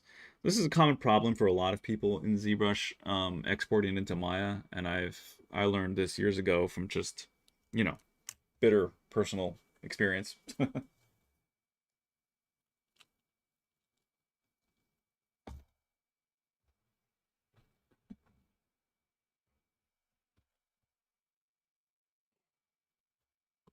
I'm just grab a little toast and coffee. I did sleep in today big time. I was up late, as usual. Hence the coffee. Okay. All right. So mine takes forever to load up. Okay, there we go. So I'll do a quick demo for you guys of what not to do, but I was guilty of it, so I'm not shaming anybody. This is just what happens because I don't know why this is on by default, but it should not be. In your tool palette here, the very bottom, you have this button or this little tab menu that says export, and they have this little button here called group export subgroups. You don't want that on when you export out of here, and I'll show you why. So here we have just this regular low poly star, and we're going to add in whatever else. We'll add in a polysphere, and now we'll move the polysphere. Oops. Oh, it's not solo. That's fine. We'll move these two so they're intersecting like that. Drop the sphere low to the higher, and you can go a little lower just for the hell of it, so they blend easier, faster. So we got these two things, right? We got the sphere and we got the star. So we want to turn on live boolean, and then we come into subtool palette, and we come down here to boolean, and we say make new boolean mesh. It does it very quickly because they're extremely low poly. And then here's our new piece where they are combined, and you can see where the geometry is, you know, compromised, so it can attach these two pieces together, so that now instead of them being two intersecting pieces, they are two, turn on double, two connected pieces. So you can see we're looking on the inside of the sphere here. There's the outside parts behind that. So you don't see them, you don't see the star inside of it, which you would see if the original piece was here. And you know, if we did merge down, they obviously aren't boolean together. They are intersecting still each other. As you can see, the star is just in there, they're not attached. So live boolean creates that. So there we go. But let's say you have a more complex character, and I'll just do this. Oh, come on. Wrong tool. So let's just say I'll color this, make that a polygroup, and make this area a polygroup. All right, so for whatever reason you have different polygroups. Those could be arms, legs, whatever, you know, different polygroups that you use that were necessities that really helped you in ZBrush, you know, in selecting just that area and working on that area, doing whatever you needed to do, you know, extruding stuff out, whatever, you know, you got your thing going on. So you got all those things. You say, cool, I want to put this in Maya now. All right, I don't care about scale, whatever else doesn't matter right now. I just want to export it out. So you have, let's say you unknowingly have group on, and then you export it. So you just go up here and you say export, and you say, let's just put that on the desktop, and we'll just say, whatever, thing. Save. All right, so now we come into Maya. It's been exported out. We come into Maya, and we say import.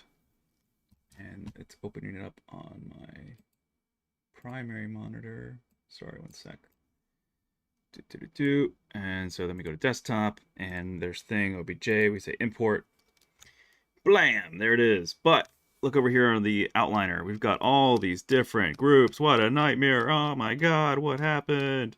No, the horror.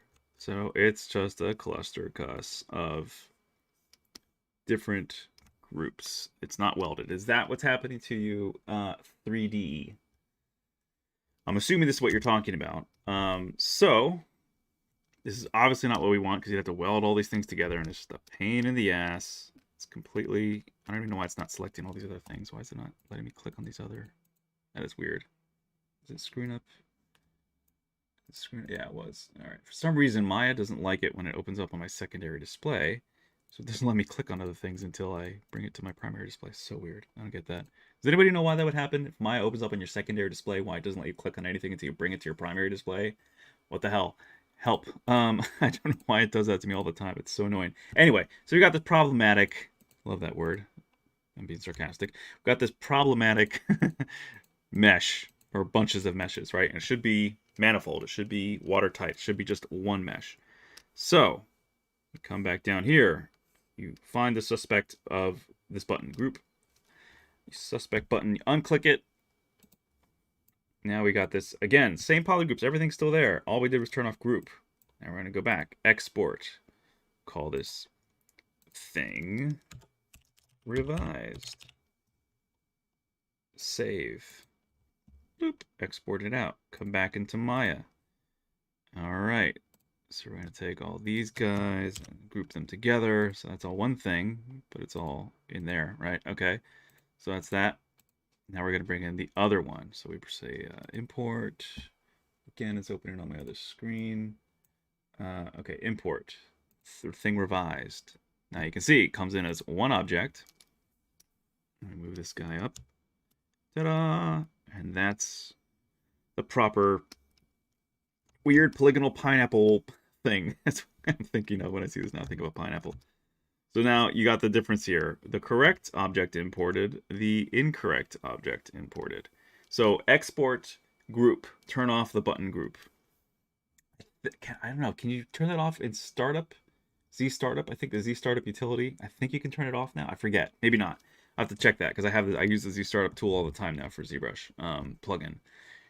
Very handy plugin. Oh, by the way, if you hate that, like many of us, maybe hate's a strong word, but you strongly dislike when you open up ZBrush and you have a really tiny viewport and your material is just a standard red wax and nothing is, you have the gradient of dark to light gray and you just don't like any of that. You can fix all that with the startup plugin, which I will show you now as I close down Maya. On Pixologic's official site.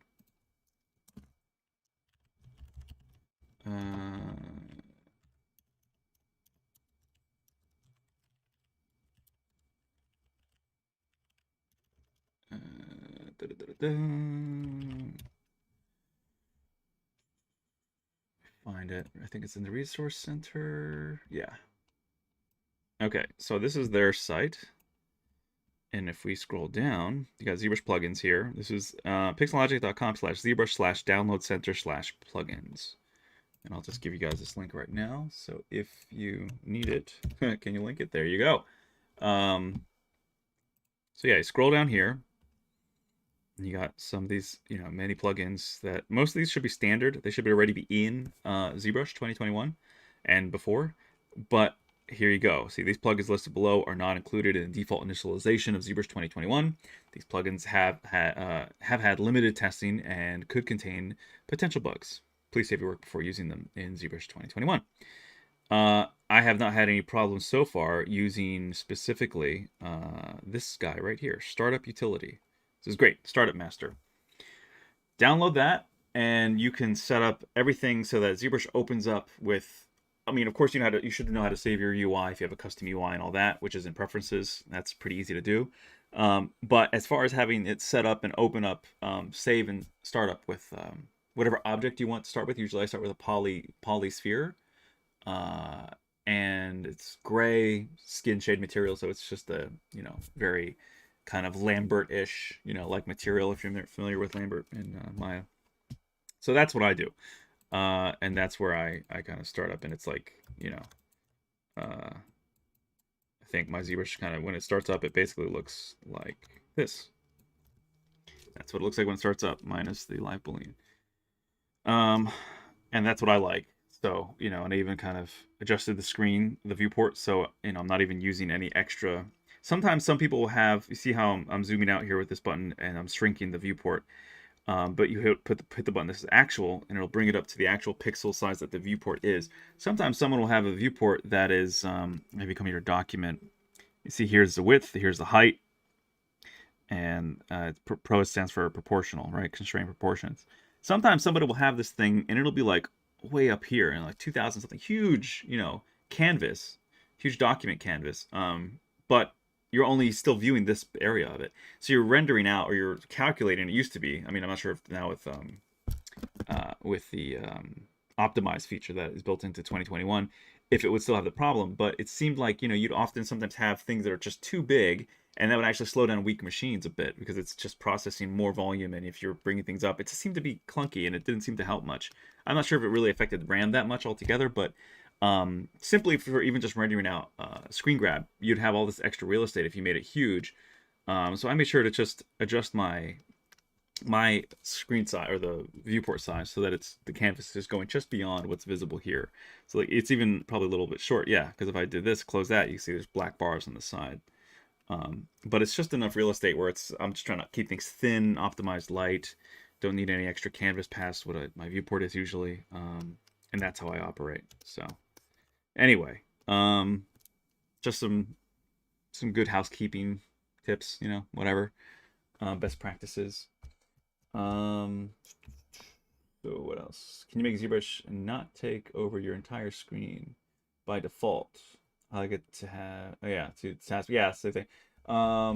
It's like ZBrush assumes the only program I use. Yeah, I know. I don't think you can do that. I don't know if you can or not. I forget if this opens up like that or not. So let me delete this and delete this. And frame up the hand. Quick save again. I'll quit quick. Because actually we're done. It's 4 o'clock actually, so we should be wrapping up here in a second. But I'll reopen ZBrush here in a second. So I'll close this down now that we saved. Actually, let me save this proper, just in case. All right, saved. All right, so now I'm going to close down ZBrush and reopen it because I have Startup Master on this already done. Already saved, so now we're just going to open it straight up. What are my thoughts on the art challenges? Good question. So yeah, there you go. It does, Startup Master does save your size. So right now I have the taskbar still available down here, and it's good. Yeah, so Startup Master will remember your ZBrush window size. So Will Fry, there you go. So now I can have my taskbar available. Yeah, because that always annoys me too, is when it opens it with full screen, then I always have to shrink it and then stretch it out, and it's just, yeah, really annoying. So there you go, Startup Master, man. It's a lifesaver. It's fantastic. So we're gonna wrap it up here, but I'll answer whatever last questions you guys have, and then I've got to get to my other project. I'm actually getting paid for. Hello, I'm an amateur beginner at 3D. Do you have any general tips for beginners, like basic model to try to make? Tips as in don't focus too much on detail, etc. So Comics Legend, Will Fry, you're welcome. Comics Legend, what are my thoughts on art challenges? I feel like they're great for students, honestly.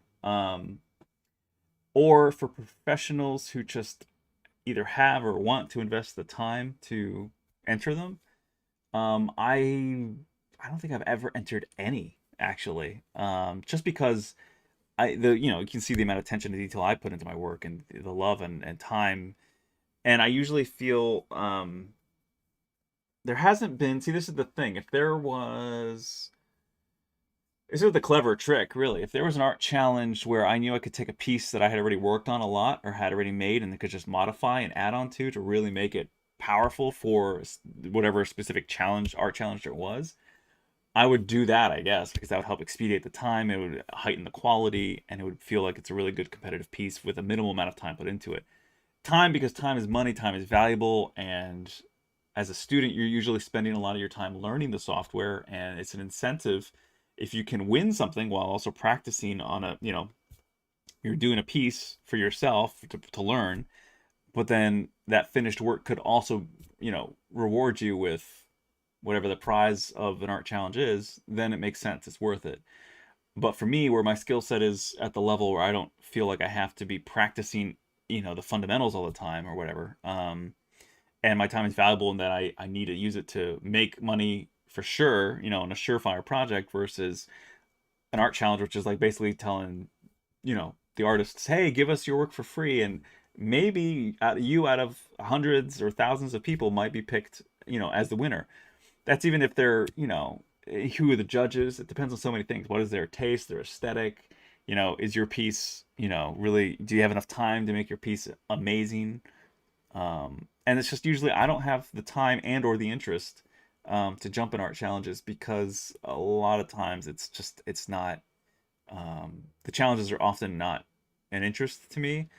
The prize may be something that I don't really care for, or if it's something I would like, um, it could just be simply that, yeah, I don't have the time. I have a job that's paying me well, and I have other personal projects that I'm more personally invested in, that are moving toward my career moving forward. And an art challenge just is a waste. It would be pulling away time, valuable time from my life and my time for things that I really value and that I need, that are important to me. Um, and because I've worked hard enough to get to where I'm at, where I have a lot of the equipment I need, and I have really good, relationships with different companies that can even supply me with some equipment or loan me different things. The incentive to me of like, hey, win a Cintiq, or win a Intuos pad, or tablet, or whatever, win a 3D printer. It's like, I don't, those would be nice if they were just, if you just got them because you could sell them, right, or use them. But having to work really hard to maybe win them, it's a waste of time for me. So art challenges, I think, are great for people who have the time and the interest, and that usually, I think, finds its category with students primarily. And I think that's great for them. And I think if you have that time and that interest, you should enter them, with the knowledge, of course, that it's mostly going to be practice, and good practice for you.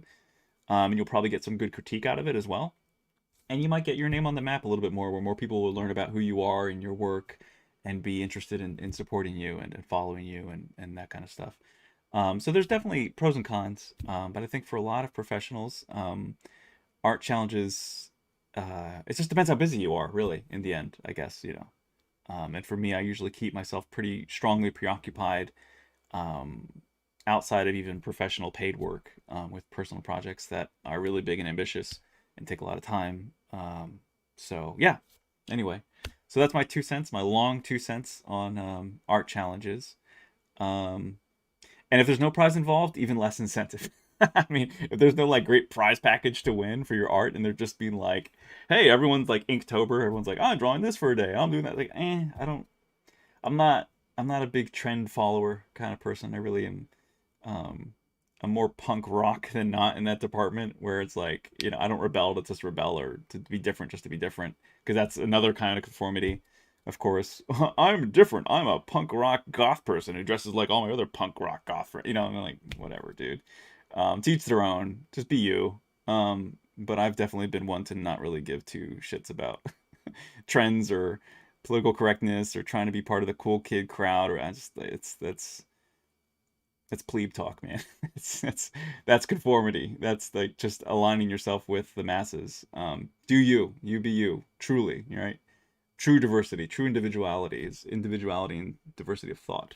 Think for yourself, define yourself as you want, and piecemeal together your ideas and your habits. And certain things are good, of course, like basic, conformity of being on time, being respectful, being kind, working hard, you know, um, being smart about how you work, and basic things like that, of course, are general best practices, right? That most everybody benefits from doing. Um, but yeah. Anyway, that's a long tangent, I guess, but that's my take on life and art. um, what do we got here? Kyle saying Pixologic can make a VR museum. We can see these works in a big real world scale, walk around them, read the plaques, etc. Yeah. Yeah, that'd be cool. I think that'd be really cool. Then of a long haul with God raising up. Buy 3D prints in the gift shop. Yeah, it's a cool idea. Comics Legends, thank you. I hope they're good points. I mean, I feel like my thinking is rather sound, I hope. I try to be rational, logical, fair. Um, so anyway, I guess okay, so sorry, there's one other one about what was it? The beginner one. Sorry, Monsta, right? Monsta. That's the okay. So you're asking, as a beginner amateur in 3D, any general tips? I mean, it's funny because it sounds like you're mentioning some very cliche general tips, which are that they're just that. I mean, when you're just beginning, I mean, the basis would be, Uh, Sculpt something from life, I would say, just like drawing something from life. Find something that you like, or I mean, maybe it doesn't have to be exactly a likeness or an exact copy of, whatever, an object. Um, I mean, what interests you? I mean, I love ocean life. I love dolphins. I'm working on this guy. This is a flexible print that I did in let's see if I can show you this right. There we go. Off of the Form 3. But there's a bunch of little issues with it, so I'm going to improve it. Um, but this is crazy. You can print really cool, flexible, like almost near finished quality, um, objects off of the Form 3 now with elastic materials. Um, Pretty awesome stuff. So this is something that it's a simple shape, like a dolphin, for instance, right? But there's complexity and nuances to making it look good, right? As far as like idyllic proportions, whatnot, not looking deformed or weird. So I would say a good challenge might be to find a not overly complex object or character or creature, whatever thing you want to sculpt, but do that first. I'm trying to think of. I think I had something. Maybe I put them in the other room with the 3D prints. But like, all right, I have this little model of Sonic. Again, simple character, deceptively simple though, because to get these curves and lines right can be a challenge. Because I've worked on a bunch of cartoon characters for different companies and different projects, and something that might look like a very simple design, but to get the angles and the flow of line right can be very hard. So be careful what you pick because it may look simple, but it's deceptively so. But find something that you'd like to sculpt and then use that as a practice, right? And try to render it as accurately as you can. Here's like a little triceratops. I think it's Papo. It's a company that makes these great dinosaurs. It's very small, cool little models. Um, so yeah, it'll keep some reference around for stuff, inspiration. So that would be my recommendation: is start with some simple um, forms that you can then detail out, meaning that it's just not going to be like a whole crocodile maybe or something, but maybe like the head of the crocodile, right? Uh, if you want to focus on anatomy, which is always important if you want to do human characters or you want to do animals or any kind of character really that has muscle, um, look at some reference and start working on that. So yeah, I mean that's the general. I mean it's such a vague question. What general tips do you have? I mean I think it depends what your interests are too. Do you want to be a hard surface modeler? Do you want to be an organic modeler? Do you want to do everything? You got to pick one to start with. Let's focus on one area first and develop that, and then go learn the fundamentals. There's all that. So don't have availability to ZBrush yet. Mostly using Maya, Blender, Substance Painter. Okay. So thanks for your time and thank you as well. Yeah, okay, cool. All right, yeah. There is a demo, if you want to use ZBrush for a while, you have I think it's a 30-day trial. You can use ZBrush in that sense. So, that's something. You can have full access to the full program. That's a very good legal way to do it. I recommend that. There's also a subscription package. I think you can do like 40 bucks a month, I think, or something, and you can get the full software that way. So you just pay 40 bucks a month and you can use the software consistently, full package. So there are options. Um, but yeah, so potentially consider those. And yeah, that's about all I can think of to answer your question. But fundamentals, man, just like drawing, like I was talking about earlier, like life drawing. It's important to practice your fundamentals and get that under your belt. Put in your 10,000 hours, whatever. Just put in a lot of work, and until whatever that amount of time is, until you can accurately, confidently replicate whatever you see in general, and do it well. And that's the other thing. I think a lot of students, I see a lot of younger artists, and not just age, but I mean just in experience. They make a common mistake, which is it's total innocence and it's total excitement, which is great, and we shouldn't crush that at all. So this isn't like a bashing or criticism in a harsh way. It's constructive though, but a lot of students will. I was guilty of this too in some ways. Like you'll show a work in progress, but it's like, or you might think it's done, but it's a very early on. And work in progress is fine. I mean, if you just want to keep going with stuff. But I remember seeing some works in progress I shared that were never finished, and so I just shared a work in progress and it never was finished. So that Facebook reminded me of some memories I had that they care about, that they want me to share or whatever. And they showed a picture of a really crappy wasn't really crappy, but it was never finished. It was a very unfinished corgi that I was making from like a replica of my dog. I have a corgi named Ein from Cowboy Bebop, and it uh, it definitely was like just super smooth, and you know, it had some nice paints, you know, painting around the eyes and whatever, and it had decent topology for sure.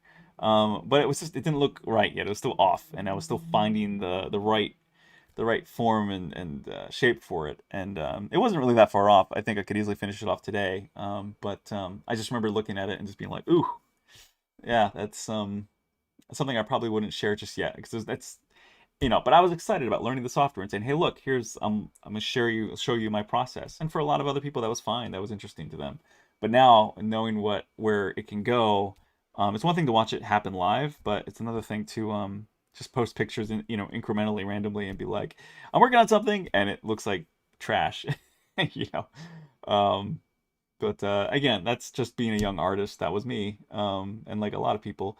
Um, so you know, I think it's what I learned though, and that was even after I learned this though, which is uh, definitely be willing to put in long hours and to put in the whatever amount of time it takes for you to make a piece look exceptional, to make it look great, right? That's something that it's like that follow through, that commitment to the piece to say, I'm going to see this through to the end. I'm going to make it look amazing, beautiful, just excellent. When you have the time, in which as a student you should, right? As a learner, as a beginner, as someone fresh to a program or to anything, if you're serious about it, then you should have that time to invest, and you know, make the time or find the time, or just don't show anything until it's at least, you know, further along, and then say like, this is what I'm learning, and you know. So I just think that there's a certain value into showing a finished piece and have it look great, because if you have the time, you should have developing along with the skill. You need to develop a mindset of patience, perseverance, constructive criticism, but you got to critique yourself. You got to be able to, and to be able to receive critique, to develop a little bit of a thick skin. I think it goes two ways though. I think a lot of teachers or mentors can be there's a lot of them that can be jerks. They can be very harsh, and it can hurt people who have more sensitive egos. And it goes two ways. I think certain sensitive people need to be a little less sensitive. They need to get over themselves and realize like the world is a harsh place, unfortunately, but that's reality. And the other side is people who are being critical can be a little bit more gentle in how they critique someone's work, because they should know, as someone who's more experienced and hopefully older, hopefully wiser, that a harsh, you know, series of words to somebody can really scar them or really hurt them in some ways that may discourage those who are less confident to pursue or continue working on their work, you know, continue down that path. People have parents who aren't supportive of their creative efforts, and those parents can be really hurtful and scar them, and deter them from, you know, having a career in art where they could be potentially very successful and wonderful artists, who would inspire and touch many people. But if their father or their mom were just kind of jerks, and they said, "Oh, why do you want to do art for? There's no future in that," or "You, what are you, a fruity person?" Like, you know, all these mean things that people can say to people who want to be artists. Um, you know, that's known as something that has really discouraged some people and delayed their growth sometimes, or even stopped it completely, because they were discouraged by someone that they either loved, respected, or feared. um, and yeah, that's a shame, you know. So I think that it's important, for as much as someone develops their creative skills, their technical, artistic skills, it's important to develop your mental fortitude, right? Your ability to know yourself, to know what you want, to know what you want to do, and to be confident in that, in and unswayed, even when somebody says something hurtful or mean spirited. Know that if you feel this yearning, this calling to make art, you have, you know, as I do in my heart, you know, a real belief that this is part of the reason why you were born. This is part of why you exist. This is an element of your fulfillment for just living. Uh, then go forward with it. Like, just don't take no for an answer, and don't take no for an answer, meaning don't tell someone telling you no, you can't do that, or you'll never be great, or you can't do it. But understand that just like anything, you know, that's accomplished in life, it requires hard work, and it requires focus, patience, perseverance. um, you got to put in the time, you know, you really do. Everybody has to. So I forget what artist was saying it recently, but you might see a perfect line come out of somebody, or a perfect, you know, forming of something, digitally or physically, whatever. But even though that one stroke took a second or less to do, or several strokes and pushes and pulls to make something look beautiful, that happened like that in front of your eyes. But there's 20, 30 years or more of practice and effort and failure and repetition that's behind that few seconds of motion, that made it look so effortless, right? But it wasn't effortless. It was years of blood, sweat, tears, and you know, scraping by, just claw and tooth and nail to get to where they are. So the masters didn't become masters by magic. They didn't just come out of the womb and be able to make something incredible. They had to work hard for it, and they had to follow their passion, right? And what is the actual definition of passion again? It's like pain and love, or it's, I forget. It's like there's an element of pain to it, though. It's like, it means suffering, I think, actually, right? It's like there's an element of that. And so when you actually look at the etymology of the word, it's interesting. We take so many things for granted, and I think that that's one word that we don't think enough about. But to follow your passion, it's like, you know, I'm very passionate about what I want to do in my life in the end, and it's a goal where, yeah, I might stumble along the way or become discouraged or apathetic or depressed for a little bit, and not be as headstrong, like go go go, just undeterred all the time. I may not be that way, you know, 24/7, but I still have my eye on the prize. I'm still looking like 20 miles down the road. I'm still looking, my plan is still the same. You might get bumps in the road. You might even do little, you know, swerves. But like that meme, I'm sure some of you have seen, where some people think that success is like this linear line, when in reality success looks like this. Eventually you get to your destination. That's more reality, as life happens. So anyway, I don't know. That's just my musing on being a younger artist and moving forward and trying to be successful and having that desire. Yeah. So anyway, sorry, that's a long answer, but yeah. Thanks, Comics Legend and Monster. So anyway, hopefully that helps somebody out there, and don't give up. Work hard. Be willing to accept critiques, and stay positive. You know where you want to go, and know that if that's what you're supposed to do, then you're going to do it. And it might take a while, it might be hard, but it won't always be hard, right? This too shall pass. Things will get better. So yeah, just try to do the best you can. Anyway, I'm over time now, and I've got to get to my other projects because people are waiting. So yeah, thanks guys. Take care. In German, passion is lean. It means suffering. Yeah, exactly. Yep, there you go. Suffering. Yep. So super surprising. Thank you.